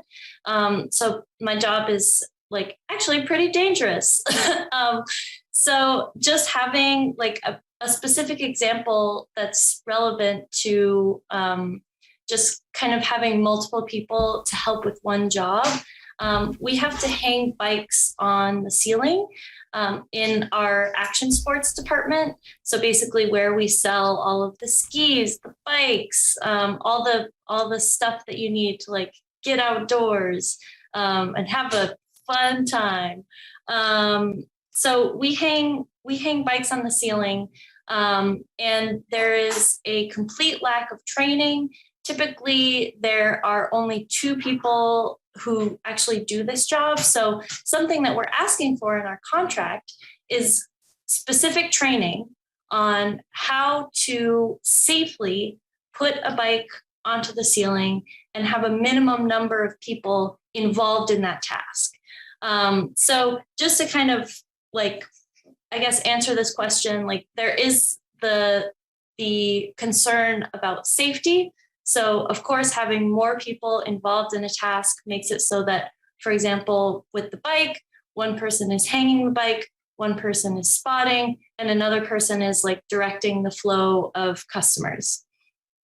And then also having the specific training around that task. One person is trained to hang, one person is trained to spot, and one person is trained to direct the flow of traffic. So that everybody is utilizing their own expertise to its fullest potential. So just kind of a cool, relevant example from REI. And I think the the most important thing, there's a lot of things that we could mention and that we could add. And I started off saying that it's kind of frowned upon to do work for free. And that's what you're doing if you do work outside of your job description, right? Is you are doing work for free for the company. And there's no reason to do that because they would not do the same thing for you. But the most important thing is what Graham mentioned, is that they are putting this in their contract. They are talking about this language. They are talking through this. Who is they? The workers there. So if there is genuinely, if there is genuinely just an absurd work rule, guess who can change that? You can. As the worker who bargains your next contract, you can get on the negotiating committee. You can be on the bargaining committee. Run on eliminating this dumb work rule and get on the bargaining committee. Because I'm sure there's 300 million people in the United States. There are 100 million plus workers. I'm sure, probably not a whole lot, probably less than people think, but I'm sure there's some that are silly. Well, get rid of it. If it's your contract, if it's your workplace, you get rid of it. That's up to you. Yeah, that was the one point I was just going to throw in there, is that, who's making the decision? When I'm hanging up lights for a concert and we're supposed to do two people per light, if I choose myself to just do it by myself, that's on me. That's my choice. Maybe they are lighter than normal and I can handle that. But that's different than when, if someone in management were to come to us and say, hey, actually, forget about the 2 people per light rule. You're all just going to do it by yourself. That's different. And I think whenever it comes to worker safety versus profitability or, perceived efficiency or saving time, any of that, we should always err on the side of worker safety. And I don't think unions should ever apologize for that.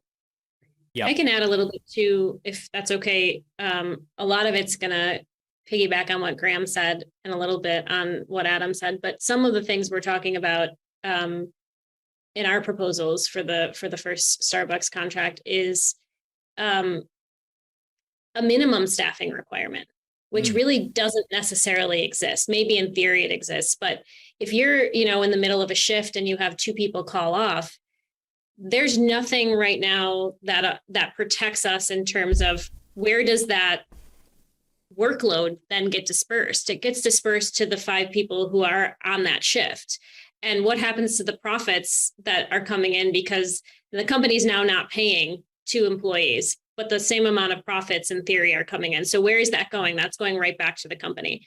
So one of the things, aside from a minimum staffing requirement, would be the ability to, if we're short-staffed, to shut down some channels. I don't know, I'm certain most people are not super familiar with how a Starbucks is run, but there's multiple channels for customers. There's there's the in-house channel. In a lot of cases, there's a drive-through channel. Now there's a mobile order and pay channel. In a lot of cases, there's a delivery channel. All of those require people to run them. And you have a couple people call off and you're still expected to run all of those channels. So we want a couple of things: the ability to be able to shut down certain channels if we're short-staffed, to try to make sure that we're not doubling the workload of the people who were able to be there. And secondly, is compensation for working short-staffed.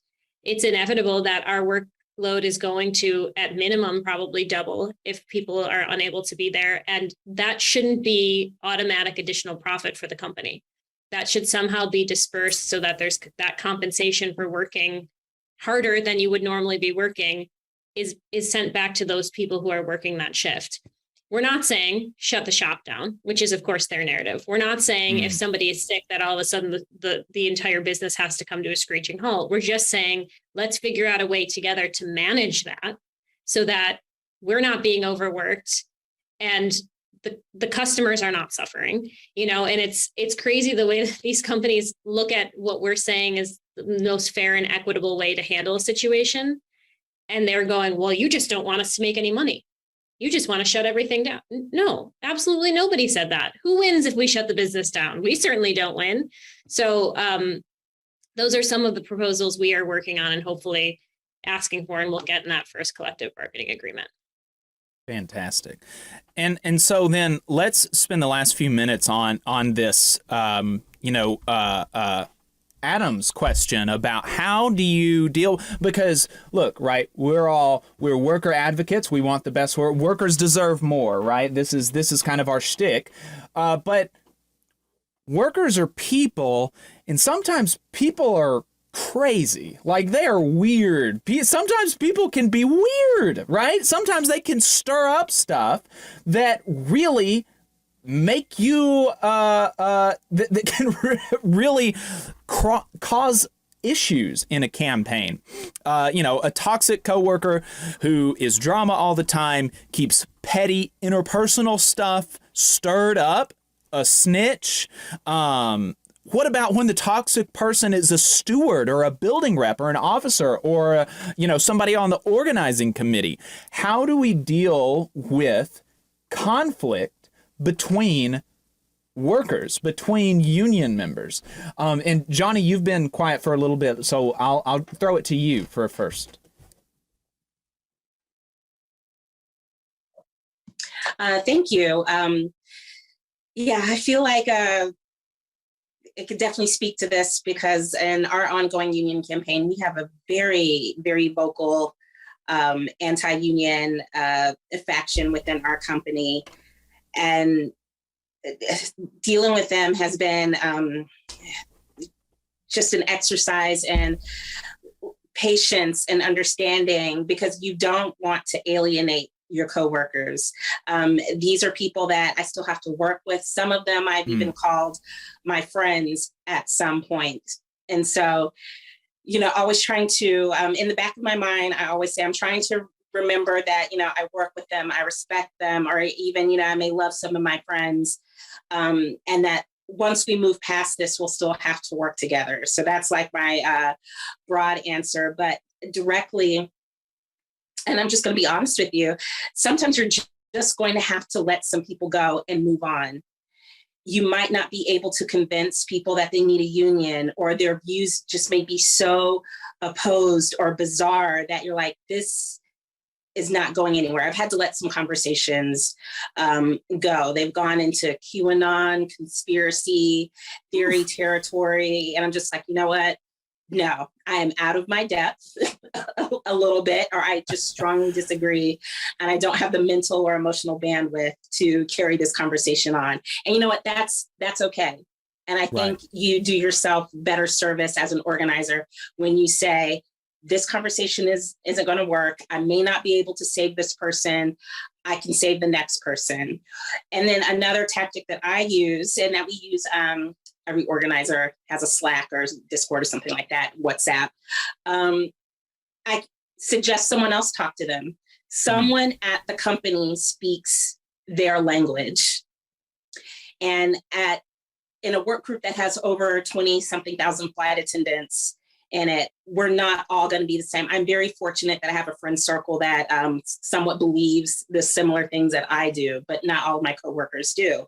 So in that case, I'm going to say, hey, you know what? You seem to be on the same wavelength as this person. Maybe you should try to talk to them. Maybe you can speak their language and see if you all can come to some type of meeting ground or terms, or just, progress them from wherever they are in whatever organizing conversation that you're having.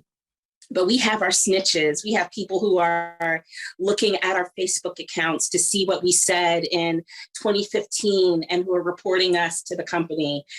And I just have to think that, I'm trying to save them from themselves, I know it's a hero thing or whatever, and that may not be the best way to come at it. But if they're doing that, that means that there's something going on with them personally in their lives. It's not my job to dig it out or, find out what it is. I just have to let them do that and continue on with my organizing and forming a union, because that is the goal. And we're just going to save them from whatever negativity and nonsense that they're doing, and not let it derail the campaign. But you know what, you can't take on every single person. You just can't. It's impossible. Exactly. Yeah. Does anybody else have anything they want to add to that? Yeah, I wanted to talk about, so far we've been talking about what it means to speak to people who are like at the level of yes union, no union, or like I'm not in a union, I am in a union. One thing that's come up over the past few years, and especially as I've become more involved, not just in my unit's politics, but in UAW national and regional politics, is also interpersonal conflict and interpersonal forms of harm that happen amongst union members. And how you manage that in maintaining your professional relationship that you have with these like colleagues and like union colleagues, like not even just work colleagues, but union colleagues, and confronting it and addressing it while also maintaining that relationship. Specifically, I think what comes to mind for me is sexism and racism as they are present. If they're present in society, that means they're present in unions. And so within the UAW, like just a month ago at our conference at the UAW Constitutional Convention, I was mistaken for a different person who's of a different ethnic background, but who is also like an outspoken woman of color. And this has happened even before the conference, after the conference, like we just get mixed up all the time. And even though this is a microaggression, it's actually been a useful teaching experience to talk to my UAW brothers and sisters, which is like a language that's really common in the UAW, and talk about these subtle things that like, it's actually really important that you don't mix me up with my friend. I love her. I'm honored to be mistaken for her. She's beautiful. But what I also hear when you say that is that you're not paying attention to like each of our individuality, or like, you know, something else that came up is realizing that some of the auto workers who are men would go around and shake the hands of everybody there, and then would assume that the women present were partners or wives and not in the UAW themselves, or like just not like literally not even speak to them, right? And as the UAW grows, as it moves into other sectors, and also as capitalism changes, as it has historically and it will continue to do, like women and non-binary people have a role in the labor movement, and you just like can never make an assumption about why someone is there. And so those have been difficult conversations. There's also like conversations about reform and what the role of a union is. Like, is it a service union? Is it a business union? This is like Union 201. So we could get into that at another level at another time. But to have that conversation about like conflict within a union, and like you might disagree with someone about this political strategy, but you can't use interpersonal harm as a way to address that. So like another instance came up where someone was, you know, offering a case, you know, in favor of like business unionism, and the caucus that I was a part of, which is more rank and file unionism, was using language that just like came down to ad hominem attacks that also aligned with like historical misogynoir, right? And that's just wrong. And it's like not okay. And so finding ways to say, we're going to keep this at the level of political strategy and political difference, and not let the things that plague our society also plague like the way that we manage conflict in our union. Like that it feels important to say, because harm happens, like conflict is going to happen. It's how we choose to approach it and resolve it. Exactly. Yeah. It's important to, it's important to recognize that, yeah, people are going to have differences, and there is a correct, like there's a proper way to have disagreements, political disagreements that doesn't resort to those types of things. So, folks, I appreciate your time. You've all been very generous, and we're going to be letting you go on a crazy screen, looks like. But I really appreciate everybody's time. These are, like I said, these are always my favorite shows to do, and it was an honor to be able to get all of y'all here. So Thank you so much. Michelle Eisen had to go early. We've still got Graham Gale from REI, RWDSU Johnny from the Delta AFA, Lee from the UAW 2110. Folks, thank you so much. Appreciate it.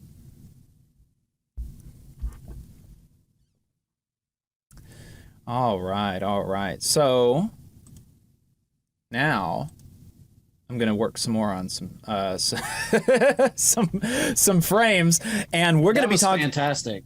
Yeah, that was awesome. Yep, definitely a candidate for best ofs for sure. So, and really Joe, enjoyed that. Yeah, I did too. And Joe, I appreciate you. Do you have anything that you wanted to any comments that you had about that before we talk about stewards? I've got a lot of thoughts, but I think we can weave them into the conversation. It's all the same conversation, right? Just different parts of it. Mm-hmm. Exactly. That's right. Well, okay. Well, Joe, then appreciate you joining us and like hanging out for a while and, bearing with us. We mentioned this earlier in the show before you were here. I am out with COVID, so I'm not in the studio to help like I normally would be. So it's been a little tougher on Jacob, especially with as many moving parts as we've had today.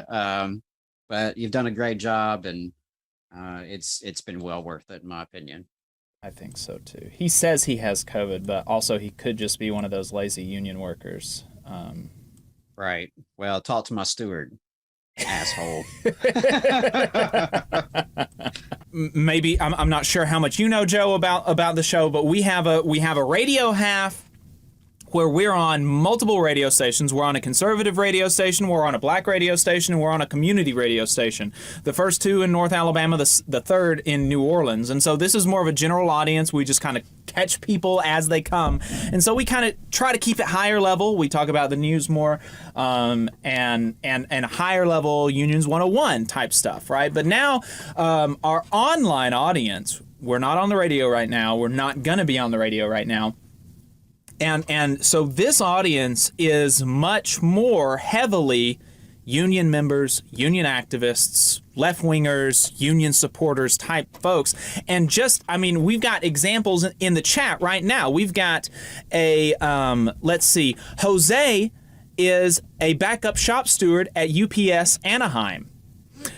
Jeb was a union rep for several years at the Ironworkers, Local 477.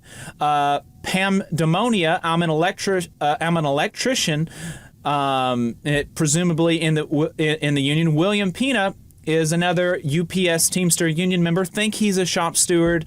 Jared Leggett is on the organizing committee for his union. All these, and of course the people that don't comment. So this is so we're kind of, I'm not sure how colleges decide what to number their courses, but we're now in kind of Unions 102 or 201 type territory, and I wanted to spend a good amount of time on stewards, because stewards are like probably the most important union office, or one of the most important union offices, union positions that you can have. And whether it's called a steward or not, some people, my union calls them assistant vice presidents, which I'm not a huge fan of, but it is what it is. I'm an assistant vice president of my union, and that basically makes me a steward. So first, let's start with a 101 level definition of steward. What is a union steward, Joe?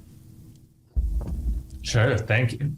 So a union steward, most basically, is the shop floor level representative of a union.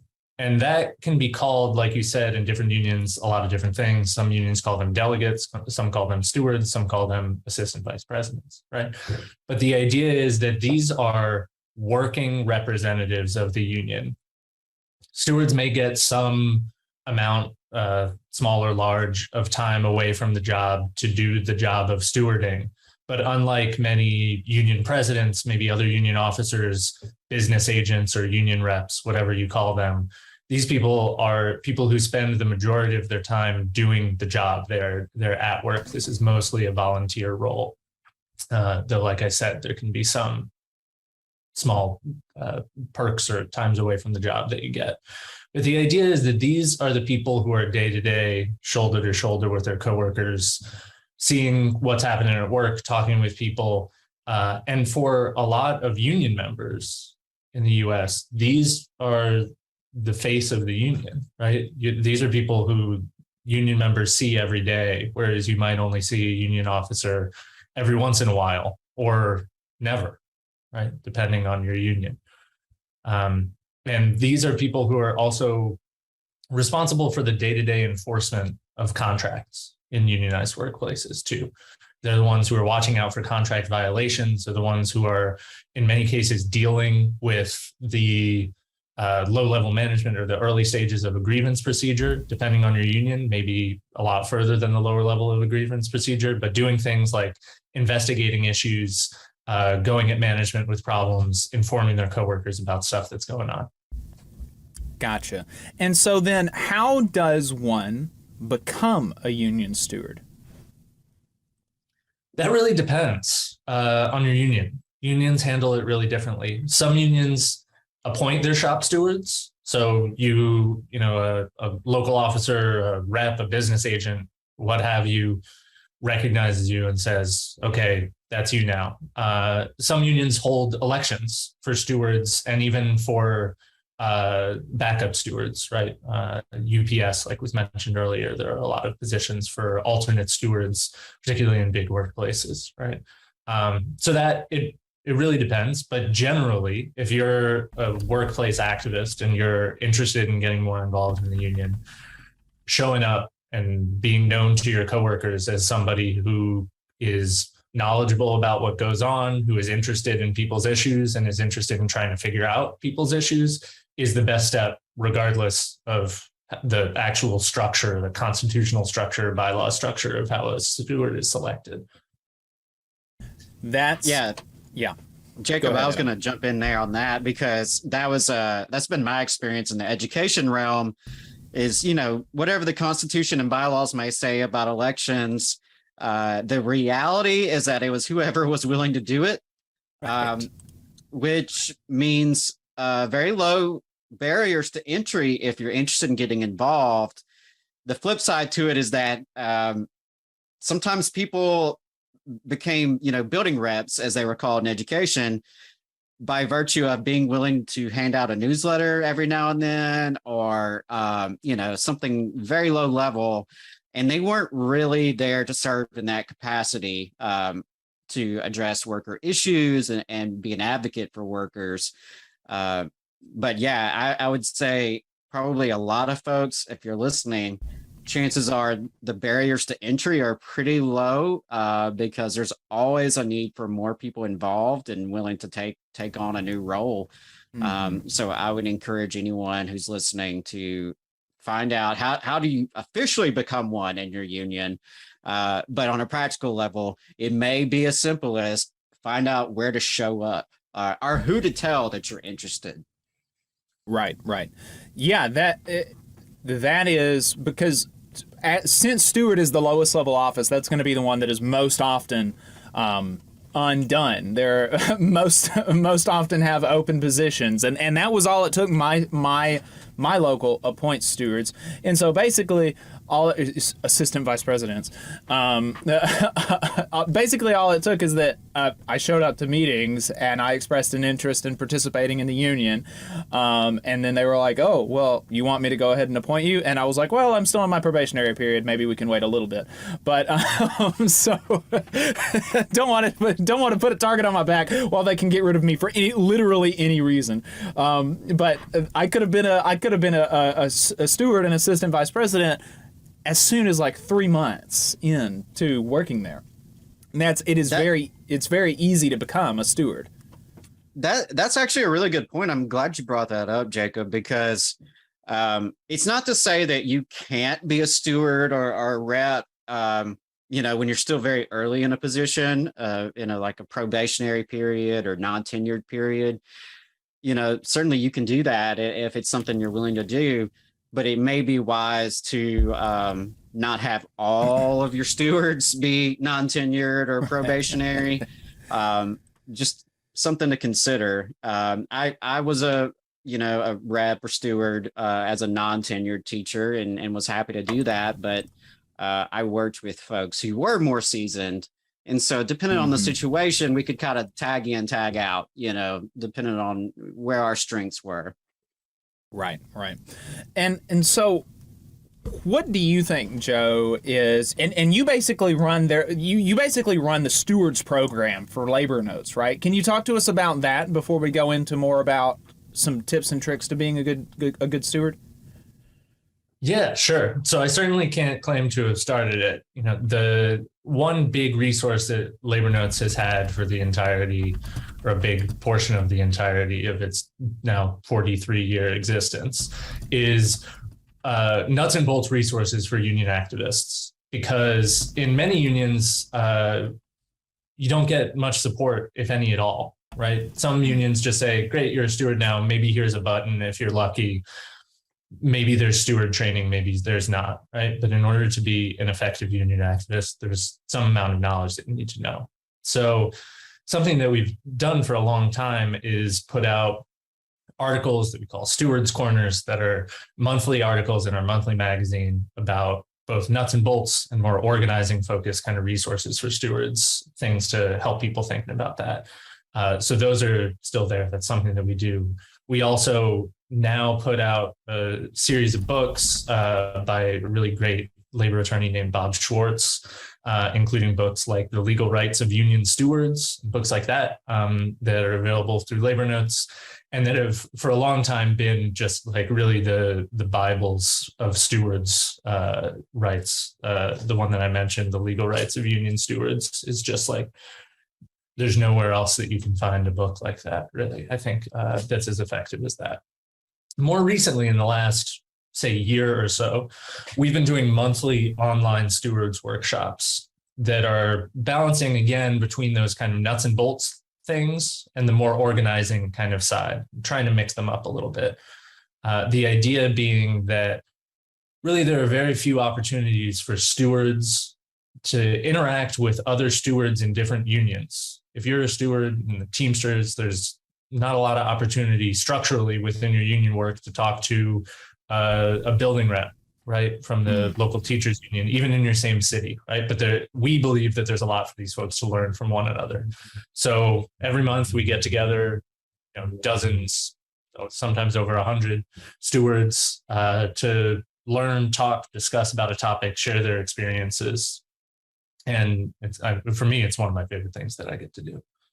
It is very, I've been to a few of those events. I love it. I like it a lot. I will say that Robert Schwartz should make a book about the legal rights of union stewards in the public sector, because that book is not very helpful to me. So it's all related to private sector stuff. And I keep looking for public sector stuff, but it's nothing. So y'all are really letting me down. But I suppose some people could get some good out of it.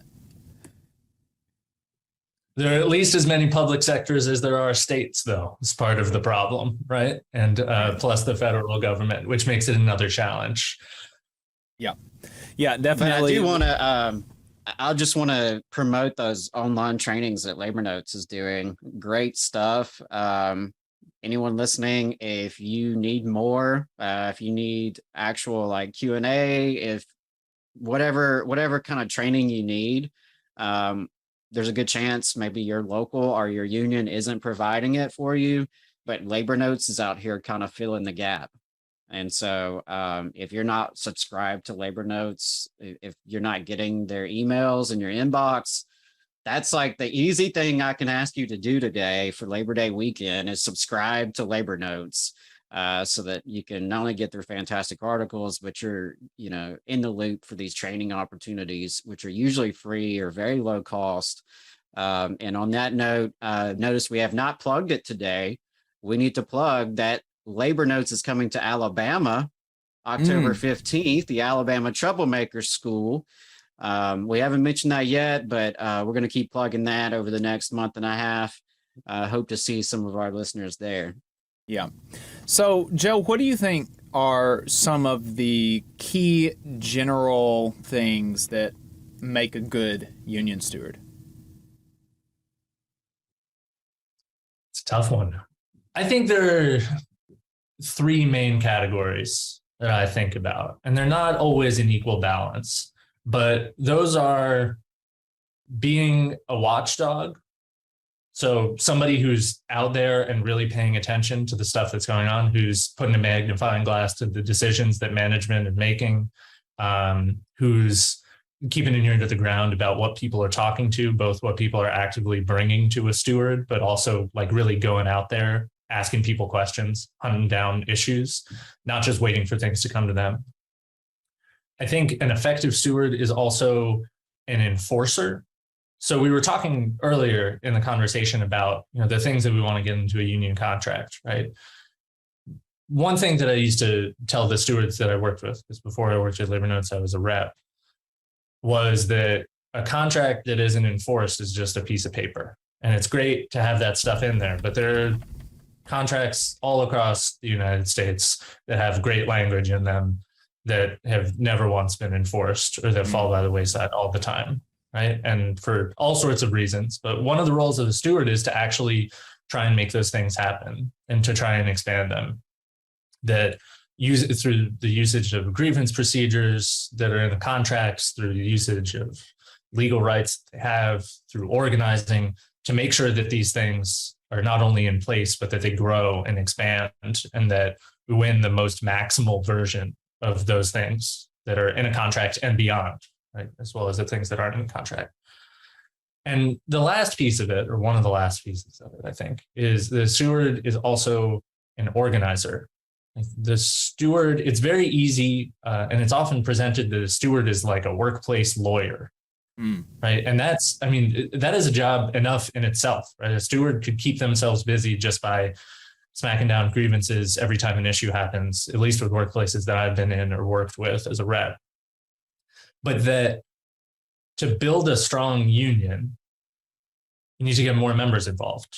And the people who are best situated to do that are people who are organizing in the workplace themselves, the stewards. And that, a president can't alone organize, even a president of a small local can't effectively organize all of the members of a local, right? And that a strong network of stewards who are actually going out and trying to get people involved is one of the best things that can happen to make a stronger union. And one of the ways that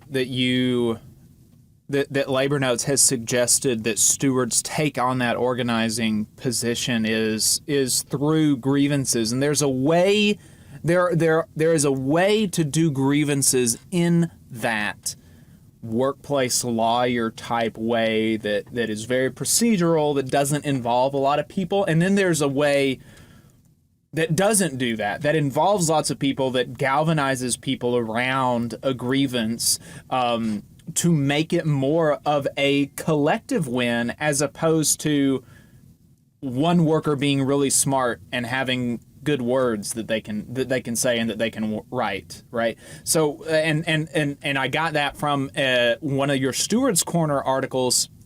Not sure who wrote it, but Labor Notes does Stewards Corner articles that are basically like tips and tricks about how to be a steward, and this one was organizing around a grievance or something like that. Can you talk to us about that article? Yeah, sure.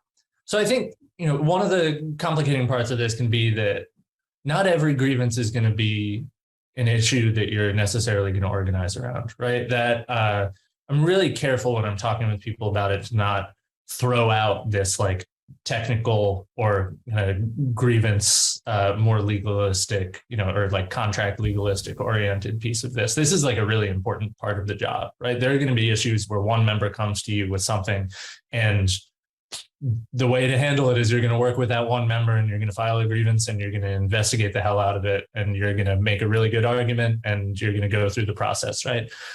I think part of what we're trying to talk with people about is that there are some issues that will come before a steward, before a rep, that will be opportunities to do more. And that almost all of these are an opportunity to do some amount more. And it's just a matter of how much, right? And so organizing around grievances organizing in general, the idea for a steward is use every opportunity that you have to try and get more people involved in the work of the union. And that can be involving more coworkers in the investigation of a grievance, right? If somebody comes to you with a problem saying, hey, can you help me talk with some of your coworkers to see if anybody else has this problem too? It can be, circulating a petition, can be getting people involved in marching on the boss around an issue. The idea really is, and I'm going to steal something here from an Amazon worker that I spoke with who was organizing in his workplace, said that his role was to collectivize everything. And I think that's kind of the idea, right? Is to take every opportunity to get more people involved in this and to not make it about this one person who's making a really good argument for something. So organizing around grievances looks different depending on the issue, but the idea is you want to find issues that can get a bunch of people involved.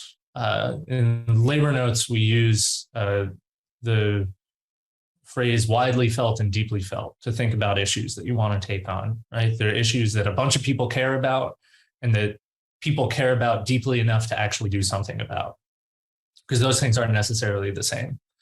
Generally, often advise that people take on issues that are winnable too. Sometimes you can take on a losing fight, right? But if you're trying to build a winning team, people only want to take on the losing fight so many times. You want to have the hope of winning. And so trying to go out and find those issues and treating every issue that comes to you as an opportunity to say, hey, is this one of those things? And many of them won't be, right? But it could be something as simple as organizing around a grievance, could be something as simple as, say, you find an issue that impacts more than one person in your workplace, as work rule issues often will, right? Instead of filing an individual grievance, you file a group grievance, right? And instead of just doing one of those class action grievances that says everybody in this title, you go around and you get everybody to sign the grievance who's affected by it, right? And you use the grievance as a petition. I read a great example. I'm going to self-reference here, Steward's Corner in Labor Notes, where one of the suggestions for doing that was on the back of the grievance form having, rather than a series of lines for people to sign, something like the spokes of a wheel, which each spoke was a line for somebody to sign their name onto. And so it does this thing where it kind of equalizes the playing field, and it also lessens the fear aspect of somebody having their name be the first on a list of names, right? Which is something that you can often experience in getting people to sign a petition. But turning in a grievance like that, right? Organizing around a grievance, getting people involved in the process, and treating it as an educational opportunity with members around you to say, here, this is a violation of the contract. Did you know that the way that the management has been treating you is a violation of the contract? We have a contract. This is what we do about it, right? Because you'd be surprised how many people in a unionized workplace don't know anything about the processes, right? They might have some faint idea, but being able to teach more people about this also ultimately helps a steward's work down the line, right? The more people you have out there keeping an eye out for contract violations, for wondering even if something that they experience is a contract violation, makes for a stronger union. What would you say, what can stewards do to build up a union that is almost totally inactive? You know, there are unions across the country that are almost in name only, right? And so if there are people that are listening that, you know, and in unions like that, if there's not some like weird corruption going on, it's especially easy to just jump in and go to a meeting and jump right in and do stuff. How does somebody take that opportunity to become a steward and create a union where theoretically you've got one, you've got a contract, you've won an election years ago, presumably, but nobody is, either everybody or is paper members or the density is just crazy low. And there may be even people that are working there that don't even know there's a union there. How can you as a steward, build up a sort of consciousness around the union and around the rights that you've got? What are some of the first steps that you would start taking there? I think you got to start small. And by starting small is having conversations with your coworkers about what's going on, introducing yourself to the people who you don't know and talking with the people who do, and ask people questions about what's going on at work. You know, there's I think a tendency among really energetic union activists to move fast, and to assume that we know what the issues are that are going to mobilize people, right? You look at a situation and you say, well, that's obviously a problem. Let's go and fix that. But I think that there's often a real benefit in taking a pause to say, I got to figure out what people care about, and we got to let people tell us what they care about and ask them to be involved, right? It can be something as simple as you have a conversation with somebody in a break room. They bring something up. You say, hey, can we talk about this for a few minutes after work so I can understand the problem a little bit more? And all along the way, doing some education around, some flags in your head say, that's a contract violation. Did you know that we have a contract? Let's take it out and look at it together. You know that what's happening right now is a violation of the contract. We could think about doing something about it. Let's talk. And so it's really, in that situation, you're talking about reorganizing the workplace and really starting from scratch, right? You're trying to assess your coworkers. You're trying to identify what the issues are. You may already have a union, but unfortunately, in our country, a lot of workplaces that are union are functionally unorganized. And the job of the steward is to reorganize them or further organize them, right? Make them stronger. And so it's almost going back to the beginning of the steps that we were hearing about earlier in this call, where people are talking about putting together an organizing committee, right? You want to go around and put together a crew of people who can work with you to go and reach more people, talk more people, identify what some of the issues are, start holding small, maybe informal union meetings during lunch breaks or after work, right? To get people to talk with one another about what the issues are and to not feel alone in those issues. Part of the responsibility of the steward is to present to people an alternative or a path out of the problems that they're facing. There are issues in every single workplace, and you want to present that, look, the union can be a vehicle for this if we make it one, but I need your help to do that. Absolutely. Adam, did you have anything that you wanted to ask him? Well, I was just going to give a couple real examples from my experience to sort of pull out what Joe's been describing with the, deeply felt, widely felt sort of issues that can manifest in grievances. I'm thinking of one example where I had a worker who was misclassified in her pay, and she did a very unique job in the school system. It was just I don't even think it was necessarily intentional to begin with.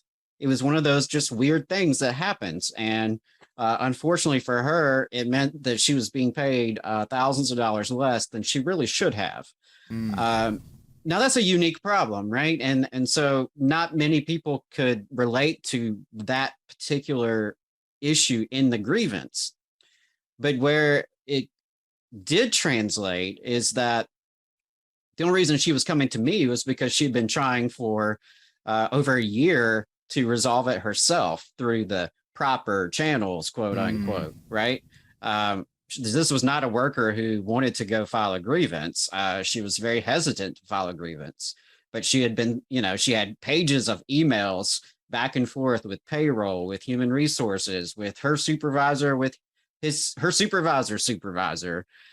That was an issue, though, that did resonate with members, right? Because even though you may have never had an issue with your pay scale, you probably have had issues with poor communication with the central office, or you probably have had problems where you tried to resolve it without even resorting to a grievance, but you were stonewalled and you never had the opportunity to get it fixed right away.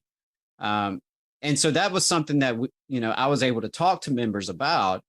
And, I'm proud that we won that grievance, and she received a pretty hefty pay raise and some back pay. And the thing that I asked her was like, okay, well, you know, to the extent that you're comfortable talking about this, you should tell people like, hey, I just won a major grievance. Like, here's what we did. Here's why that's a cool thing. And it actually helped bring several other people out of the woodwork who had similar pay misclassification issues. So it did help with some organizing, and it did translate into some broader issues. And also, you know, another example that comes to mind is when I had some issues with the librarians. And, you know, there's a librarian in every school. All of them were experiencing certain issues, but naturally there was only, you know, maybe 2 or 3 that were really vocal about it. But I was successful in getting those 2 or 3 vocal ones to get other people on board, so that by the time we actually made it to the grievance step, it wasn't, you know, just the 2 people who were, you know, the complainers, so to speak, who were filing a grievance. It was about a dozen people filing the grievance. And let me tell you, central office took that a lot more seriously than just, you know, the 1 or 2. Because they were pretty shocked that there were that many people willing to sign their name to the grievance. And just frankly, it was more physically impressive when I printed it all out. And sometimes those little tricks do make a difference. Like when I could put a big stack of papers there and say, hey, here's 12 grievances, and lay them all out there for human resources or whoever's on the other side of the table. So I would say that if you're ever in a situation where there's a grievance that needs to be filed, always do look and see, you know, like that Amazon worker was telling Joe, like, you know, is there a way to collectivize this? Am I really the only person with this grievance? Or are there other people who are impacted as well? And even when there's not, even if it is that, you know, individual case where you do kind of have to do the lawyeristic approach, there's probably some kind of theme there, whether it's, you know, lack of response and communication from management to resolve an issue, or, you know, whatever the theme is that you can tease out that you can then go back and share with other members. But, you know, so those were a couple of practical examples that I had in my experience. And, you know, otherwise just want to echo everything Joe said there. And I think y'all are right on with this issue that we have unions in workplaces, but that doesn't mean every workplace is organized necessarily. Not every union workplace is particularly organized, which presents both challenges and opportunities. Right. So I think that's why it's important that folks get involved. If they already have a union in their workplace, okay, well, you already are like ahead of the game. So the opportunity there is to get involved, read your steward's corner from labor notes, take these trainings so that you can be effective and get in there. And, you know, next thing you know, you could really be shaking things up at your workplace, and you could, you know, be the next leader of your union. Can I add a couple things that what Adam said made me think? So one, for sure, you know, talking about the individual grievances and the wins, right? The way that the grievance structures for many unions are often set up, it's happening behind closed doors. And even if you do win, other members might not know about it. And there are going to be cases where you're not going to be able to bring those around, right? Where you're going to win something, you're not going to be able to put it in a newsletter, go around, do meetings and stuff. But take every opportunity that you can to do that kind of thing. I remember that in my previous world, we won a disciplinary arbitration for a guy who got fired over some BS, right? And, you know, it was complicated, but it was a win, right? And so with this guy's permission, we went around and we took him around to have break room meetings at every one of the work locations to say, look, this is what happened. He won. Hear it from him, right? He went through this. He lost his job and he got it back. And that was, you know, a victory, right? That was an opportunity for people to hear about that, and taking every chance that you can to do that. Obviously with members' permission, but if you can, you know, these are folks who have a good reason to talk a good game about the union and about what the union can do, right? Because something just happened for them. Right. And I think second, talking about this, like how can we use grievances more creatively? Adam's talking about this like stack of grievances thing. And imagine how much more effective a grievance hearing is when you have 5, 10, 15 people on your side of the table than when it's just you and an affected member and an HR manager and a low-level supervisor sitting across the table, right? One thing that we used to do sometimes was, in my last job, was that when there was an issue that people were feeling really fired up about, rather than, a lot of the time we would file grievances by email or by, one person would hand them to a manager or leave them in a manager's mailbox or whatever. We would use them as an opportunity for a march on the boss, right? We would file. There was nothing in this contract that required group grievances to be consolidated, which some contracts would have.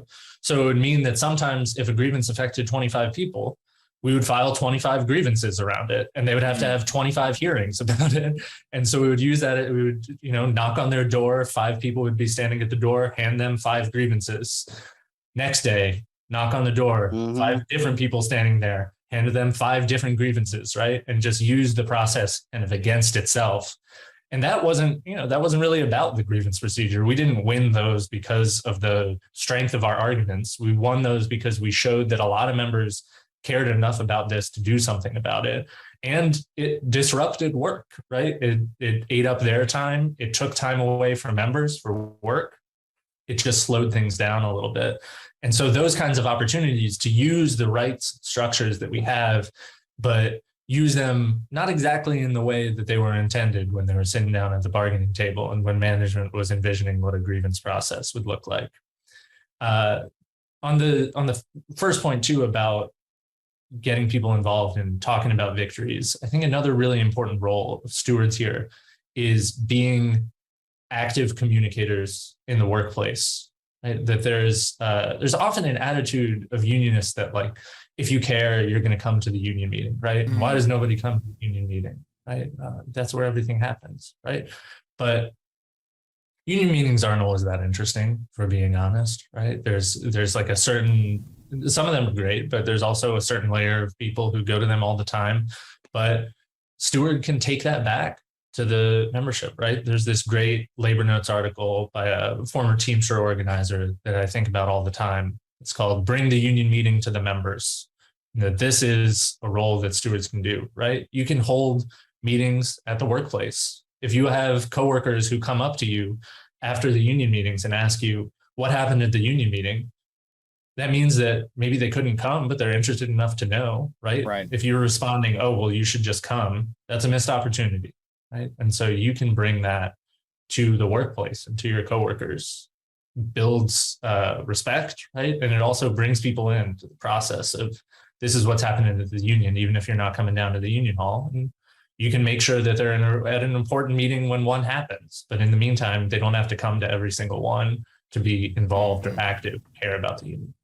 I think that was huge. That was a very good article, and it really, because of course we can all fall into that, because it can be frustrating when you are putting all this time and effort into something that's going to help these other people, right? And you're not doing it selfishly. It's not even necessarily going to help you. It's going to be helping these other people, and they don't even take the time to go to the damn meeting, right? That's really frustrating. But if we're really going to be in this, not selfishly, then asking what happened at the meeting is actually like better than the people who aren't going and aren't asking. That's one step closer to being a union activist. And people don't, it's tough, but that's definitely a better way to look at it. And it's accurate too. Asking about the meeting is one step closer to being an active union member than the people who don't go and don't ask. Right. And so that's definitely something to keep in mind. You gotta meet people where they're at, and then you gotta think about, am I doing something that's going to bring them closer or push them farther away? Mm-hmm. Yeah. That was. And the response of, well, you should just go to the damn meetings. It may feel good to you in the moment to, try to tell someone off that way. but that's not bringing them closer to the union or closer to attending the meeting. Whereas I think being willing to report back every month, here's what we talked about. Whether it's you hold your own meeting or you just do a brief email to members and be like, hey, I was at the meeting this month. Here's what we did. You may be surprised at who that actually resonates with. Because oftentimes, in those type of scenarios, the people that responded or the people that's, followed up were not the ones I expected. They were not necessarily the ones that, the rep would normally associate as, okay, well, here's my next in line. They may throw you for a loop. But I thought Joe had some great comments there. And there was one thing I was going to sort of follow up on a little bit. In terms of follow the procedure, know that procedure in and out. What is the company or school district or factory, whatever the workplace, what is the grievance procedure? What is the policy? What does the contract say? You need to know that, and you never want to lose on technicalities. It kills your credibility, and it just sucks to lose on a technicality like a missed deadline, or you didn't fill out the appropriate form, or whatever it may be. You never want to do that.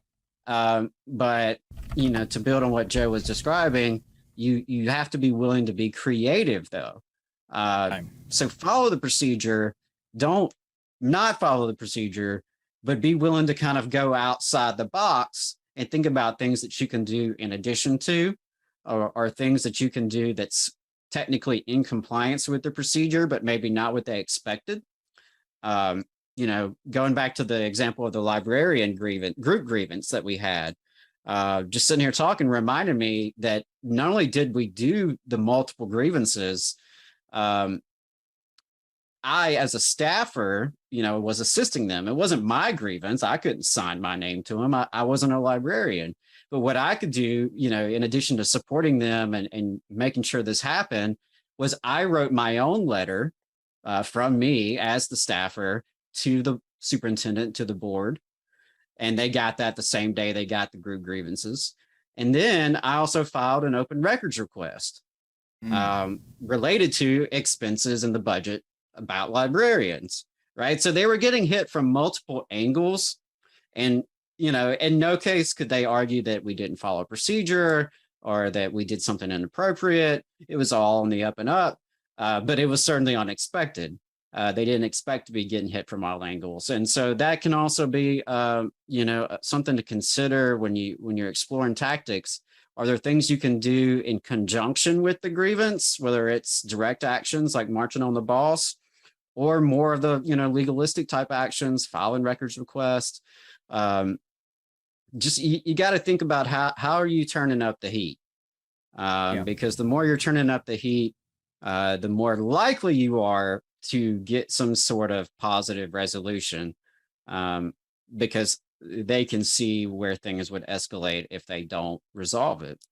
But I think those are some great ideas.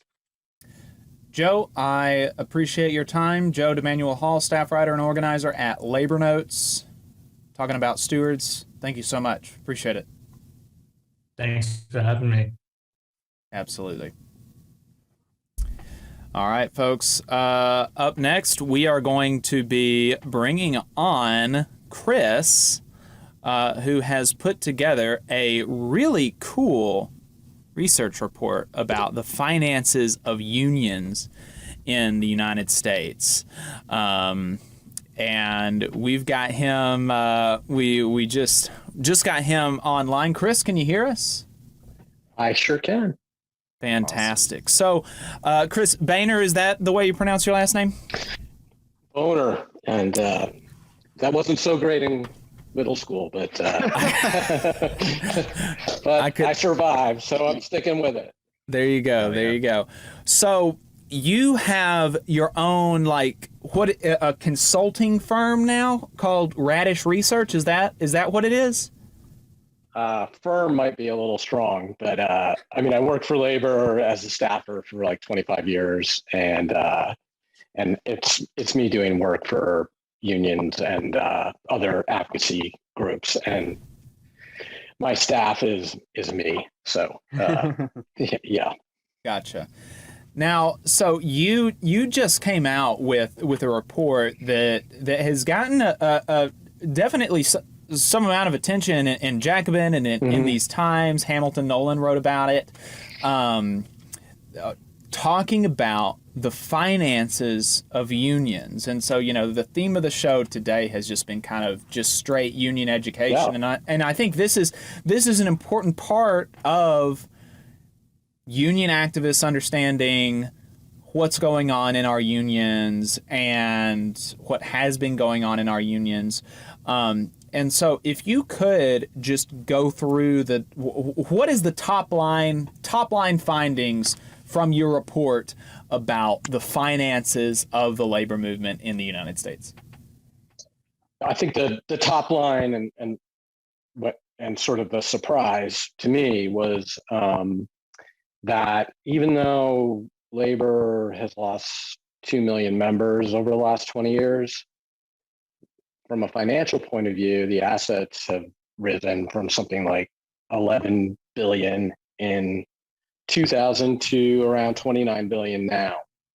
And so, I think there was a perception, and one I shared was that, geez, like this declining membership, at some point, unions are going to go bankrupt. And certainly some of them are in financial distress. And the union I worked for many years, Unite Here, was really adversely impacted by the pandemic. But so there has been this huge growth in assets, and I explored the reasons why and kind of link it to some theories about what labor should or shouldn't do.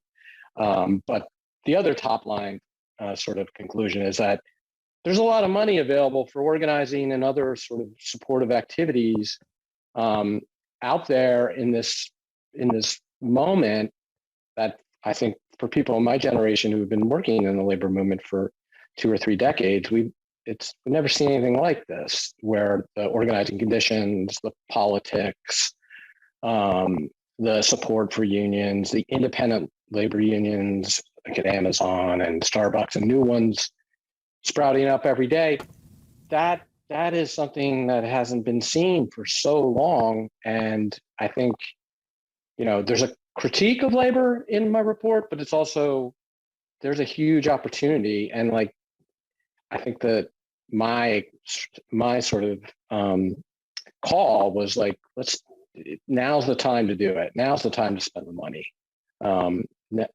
Because there might not be another opportunity with some of the political changes that occur and changes in the economy.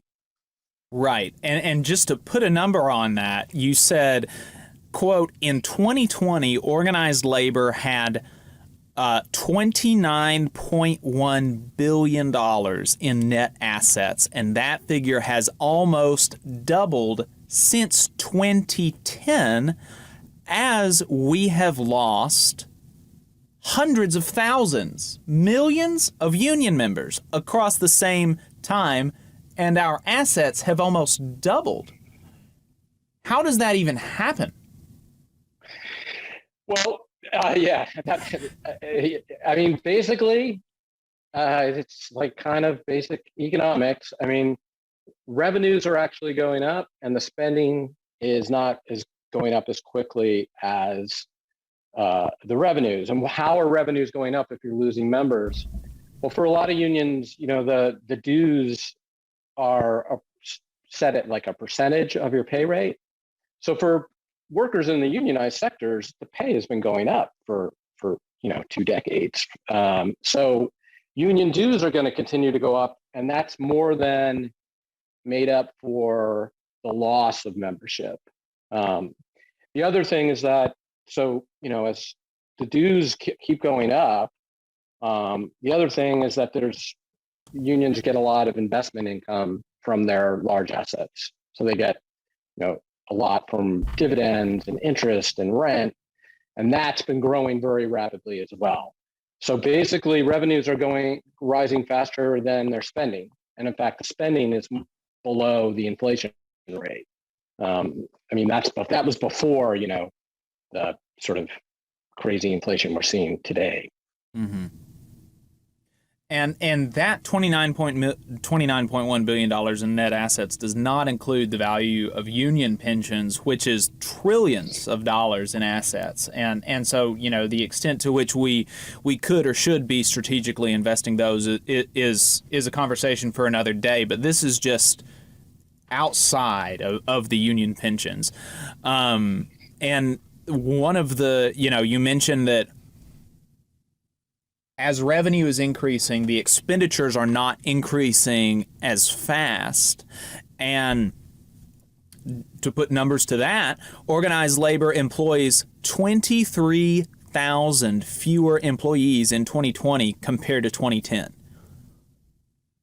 Our members have decreased, our assets have increased, but we have 20,000 fewer paid staff, which is pretty important. That's 20,000. I mean, how many people does one person that is working full time for a union, how many people could they be representing? How many people could they be organizing?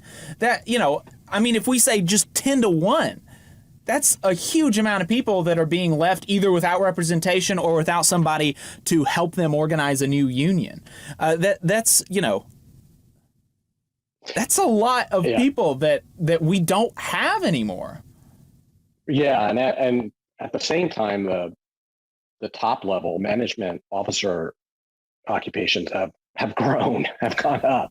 So you're getting a more top heavy looking kind of organized labor is getting more management officer heavy, and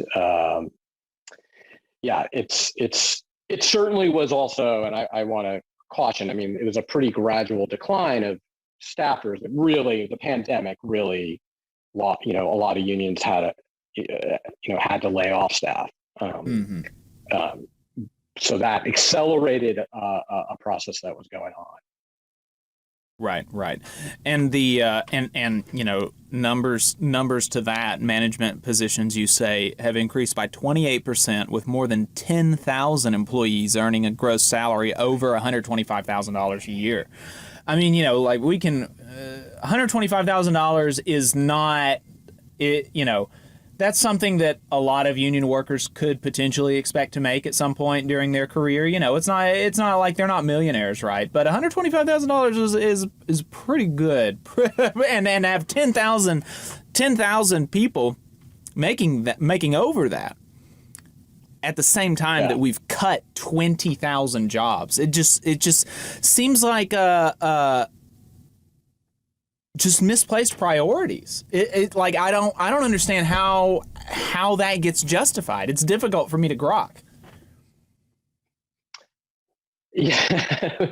Well, I'm gonna, that's the census. That's what the census data shows, and I think there are, one of my explanations for what kind of happened to labor is, in 2009, when Obama was elected, we all thought labor law reform was happening, and it was I think there were 58 Democratic senators at that time or something close, so it wasn't quite filibuster proof, but labor was really, we're going to start. The AFL-CIO was passing resolutions, get your money together, get ready to start organizing because we're passing this, and then we didn't. Just kind of like what happened with the PRO Act.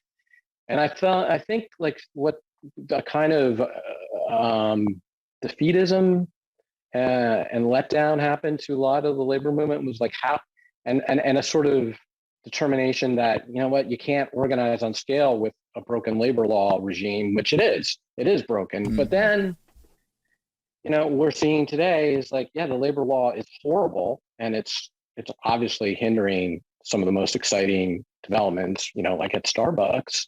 But you can still organize, and plus with the Biden NLRB, the agency that enforces labor law, is, on a crusade in the way that in the union I came out of Unite here, we wouldn't even run elections. because we felt it was just basically unfair and the employer had too much power. So we would organize outside the board process. But so, I mean, I think there is a bit of I hope there is a kind of change in attitude that you can still organize even under this very unfair laws that favor employers over workers. This is so I do, Well, this is a bit of a side question, but I'm interested in you mentioned that labor law reform did not happen under Obama, and labor law reform has not happened under Biden, and yet the terrain has changed drastically just by the NLRB beginning to enforce the laws that are on the books, and what I have tongue-in-cheekingly called law and order unionism, at the NLRB. but yeah, I mean, on it, why did we not get that under Obama? I mean, obviously this is a side question, but why did we not get that before? I mean, it's the same, I think Obama was never fully on board with, he had an alliance with labor. We thought we had a stronger partnership. He certainly delivered some benefits, but it was the filibuster as well, and there was no push to really challenge the filibuster. There wasn't even really a debate as much as it is today, where you're looking at a split Senate. 50-50, practically 50-50, that nothing's going to happen unless you confront the filibuster. So I think, and of course, there's so many Democratic politicians who pay lip service to labor, but when it comes down to the vote, they're not there. Right. And I mean, that's why I think some of the unions are pushing today that you force a vote on the latest iteration of labor law reform just to get people on the record, even if you're not going to win that vote. I think that's a good idea. But so, I think Biden actually has more of a connection to the labor movement and is serious about it. It's not perfect, but they're doing what they can with a split, with a very narrow majority in the Senate, right? Which I think is and it's not just the NLRB. There's all these labor provisions being attached to legislation. It's that are really going to help some sectors of unions grow. I think more on the construction side. I don't think service workers have gotten their part yet. That was in the original Build Back Better bill. Would have, I think was more in the service sector unions. But overall, this even without fundamental labor law reform, the terrain is just so much better than it was over a decade ago. Absolutely. Yeah, go ahead. I was just going to say, I think that's, an important thing to look at is that even though we haven't had the significant labor law reform and, we've been waiting all this time for it, like you said, the terrain has changed and labor is growing. Our popularity with the public is growing. Our success rate in NLRB elections is growing. We're seeing new shops, new industries. So all those things point to there's clearly some momentum here. And that's before labor has really invested in the way that it could. So I think that's something that I'm thinking about, when I look at your report. Okay, if we're doing all this right now on, like a shoestring budget comparatively, how much better could we be doing with some significant investment here? Because based on your reporting, there's room for investment, and I think, there's no better time than now. And so the idea of just being conservative with your assets, I could see where maybe that made sense in certain times and places for certain unions. But to me, it seems like if ever there was a time to go all in maybe not 100% all in, obviously.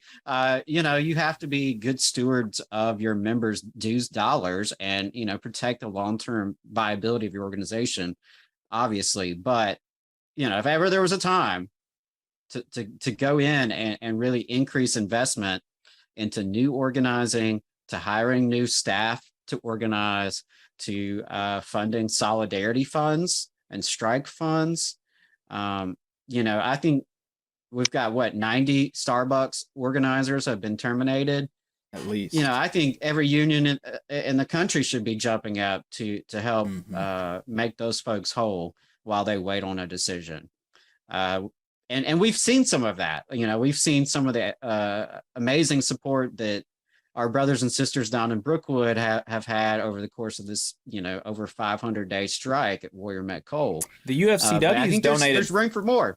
The UFCW's donated $400,000 to their strike fund. Yeah, that's fantastic, and that's what I hope to see. And then I hope this report is generating these conversations about, just exactly what do we have in terms of resources, and where could we spend more. And then, of course, that gets into the question of what's the most effective use of this new, influx of funding.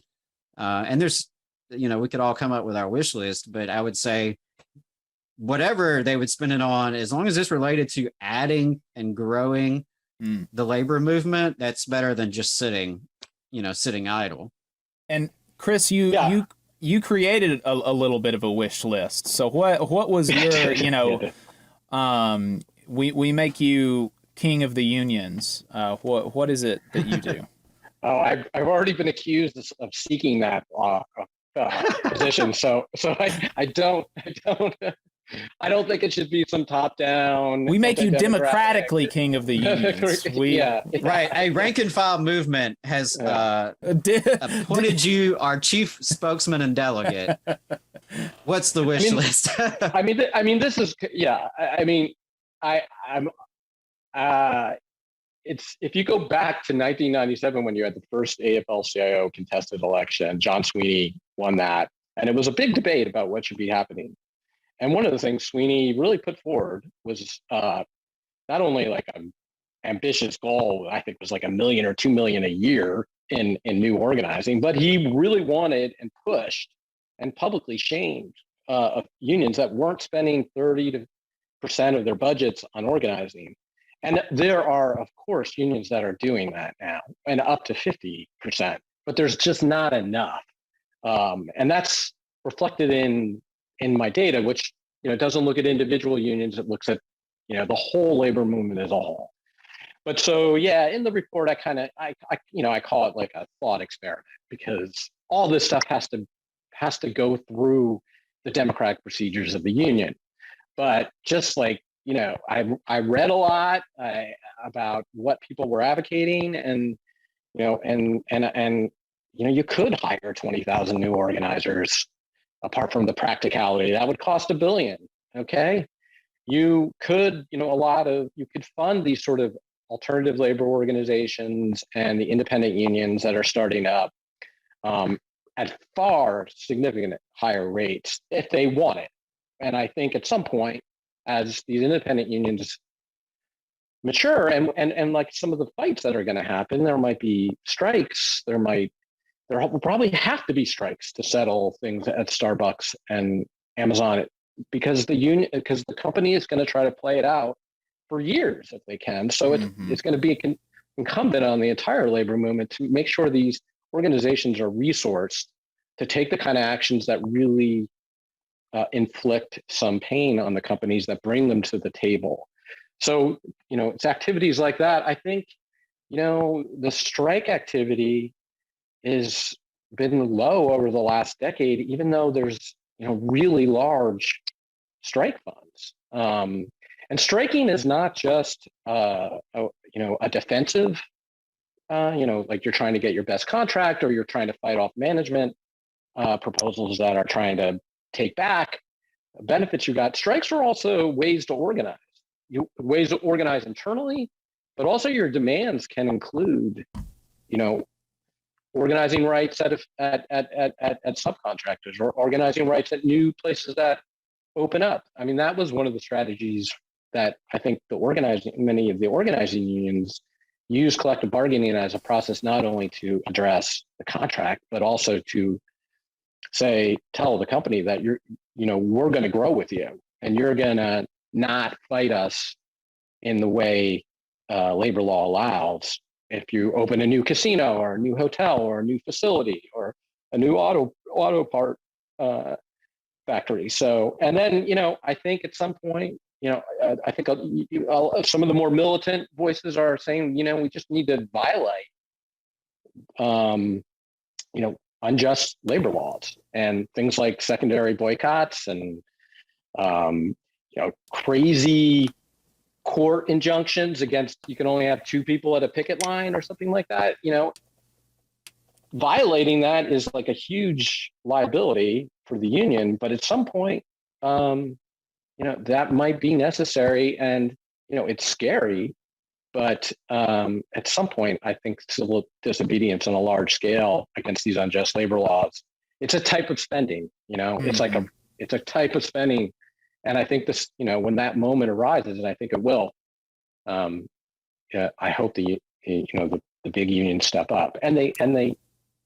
Yeah, so I'll leave it. Yeah. Will the bosses see breaking the law and the fines that they get for that as a cost of doing business? I mean, I don't know if they've got like an expense report for, but effectively, whether they've got it in writing or not, we can tell by their actions that they obviously know in all of these campaigns that they're breaking the law. They know that. They have to know that. There's no way that they don't know that. And maybe they get fined, maybe they don't. Most of the time, they're not going to get fined in relation to labor law or by the NLRB, but OSHA violations, right? These are things that is just the cost of doing business. And because the law is so lopsided, the fines are going to be worse on the workers, but we should... There's no moral reason not to break an unjust law. It's just, what is it? Just looking at the cost. What is it going to cost us? Is it worth it? Is it worth it? And that's a question that I think that we should, like you said, we should be more receptive to being willing to have because the conversation is just not happening now by and large, except for a very, very, very few of the more militant voices. There's not a wide-scale debate going on in the labor movement about when should we start breaking the law? What laws should we start breaking? How much is that going to cost? Stuff like that. It's just not happening. Well, it might be, one of the things about labor is it's very opaque. I don't think I could write this report if I was on staff of labor. It wouldn't be a good career move. But as a former staffer, I can say absolutely you could not have, you could have written it. Getting it published, different story. Yeah. So I suspect there are some very smart, committed people in the labor movement who I suspect are having internal conversations about this and thinking of ways, because I think there are a lot of committed voices that have been waiting for this moment. I think there's discussions going on. They're just not going to have them in the public sphere. Yeah, but I don't know. I hope. Right. Well, that's, and I would just add that there could be people listening right now who can facilitate these conversations and start asking these questions and having these conversations, among your own membership at your own local and go from there.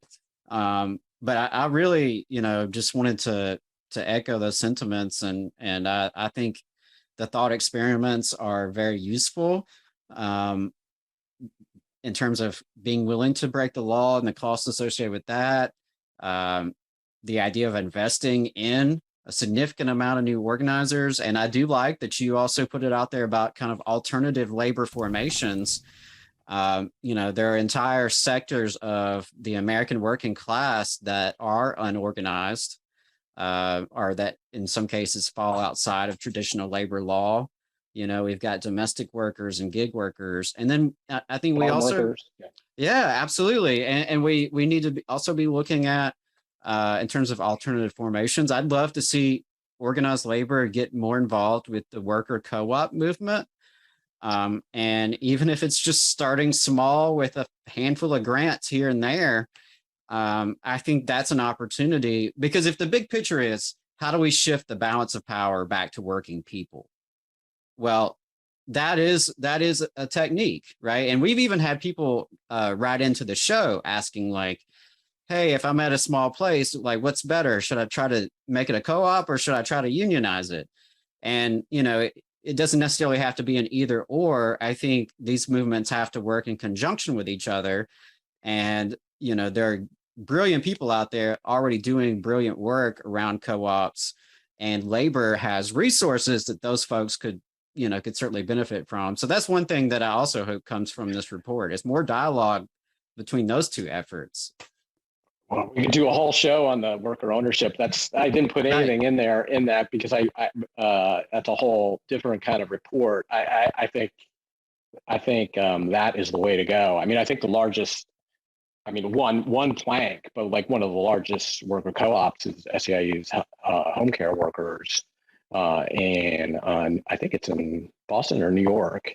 And I know the steelworkers set up a partnership with the famous Spanish, the Basque Mondragon. Yeah. So there's like interest in sectors of the labor movement. The machinists have a lobster. The machinists have a lobster fishery up in Maine. I did that. That's right. Yeah. I mean, that stuff is so exciting because it structurally addresses the inequality by really broadly distributing equity. And I would love to see, labor do that. I mean, there was a period in the 80s and 90s in the airlines and steel where there was a lot of worker buyouts, but they weren't, they were really distressed industries, and, the governance of them really didn't put forward, really advance like a sort of active militant involvement of the owners, the worker owners. But there's a lot to explore there. And I think it's super fertile area to go. Yeah, I'm even thinking like right of first refusal as something that, labor can be advocating for, while at the same time, have some resources to put behind it, should they be successful. Yeah, I mean, I think I think in the private sector we should be starting. People should have a campaign to never sign another contract without that in the thing, right? That should be, and it's super.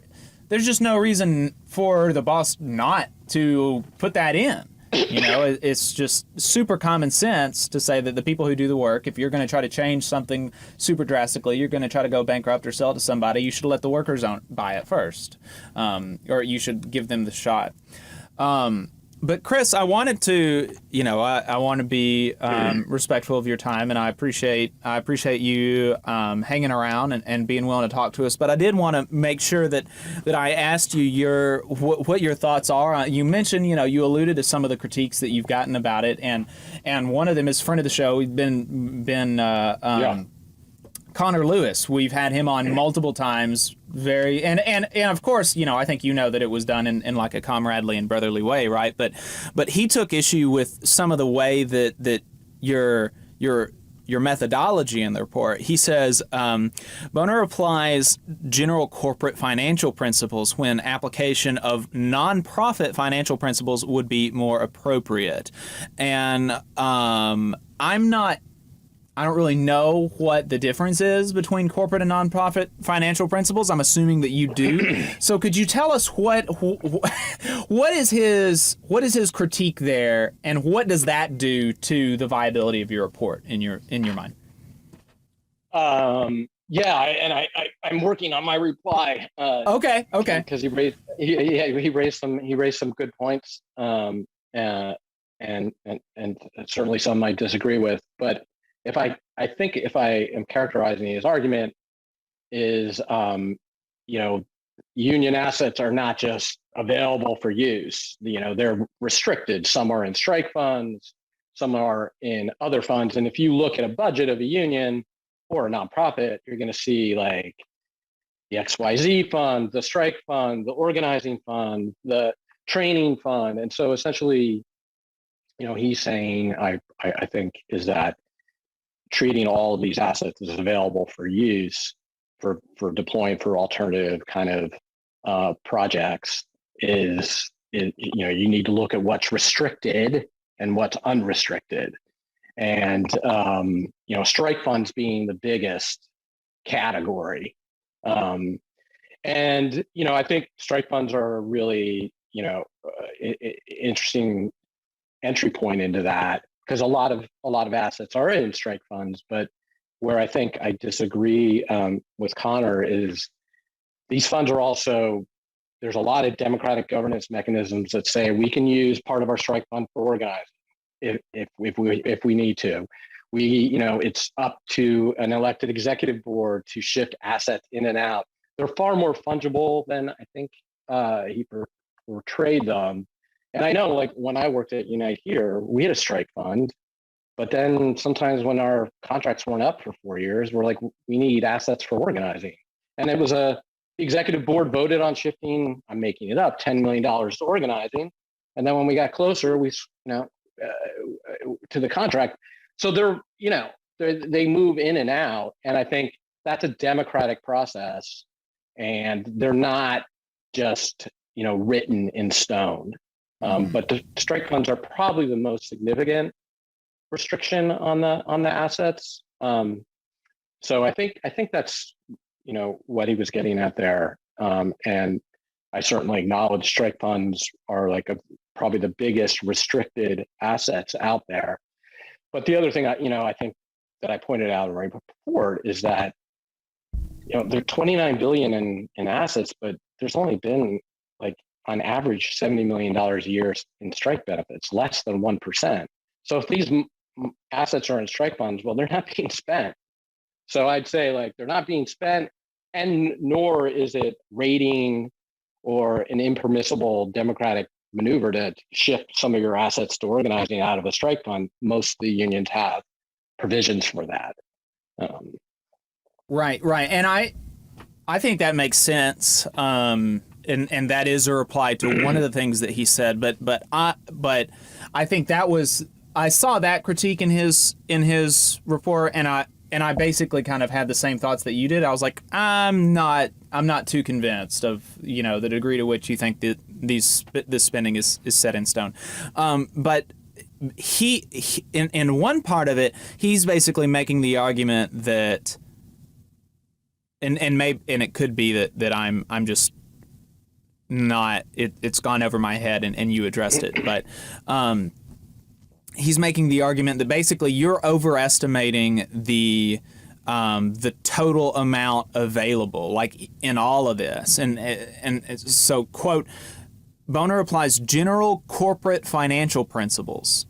What does that mean? What corporate financial principles? When application of nonprofit financial principles would be more appropriate. Taking nonprofit accounting principles, the true excess is unrestricted funds available beyond a defense interval. So is then he saying that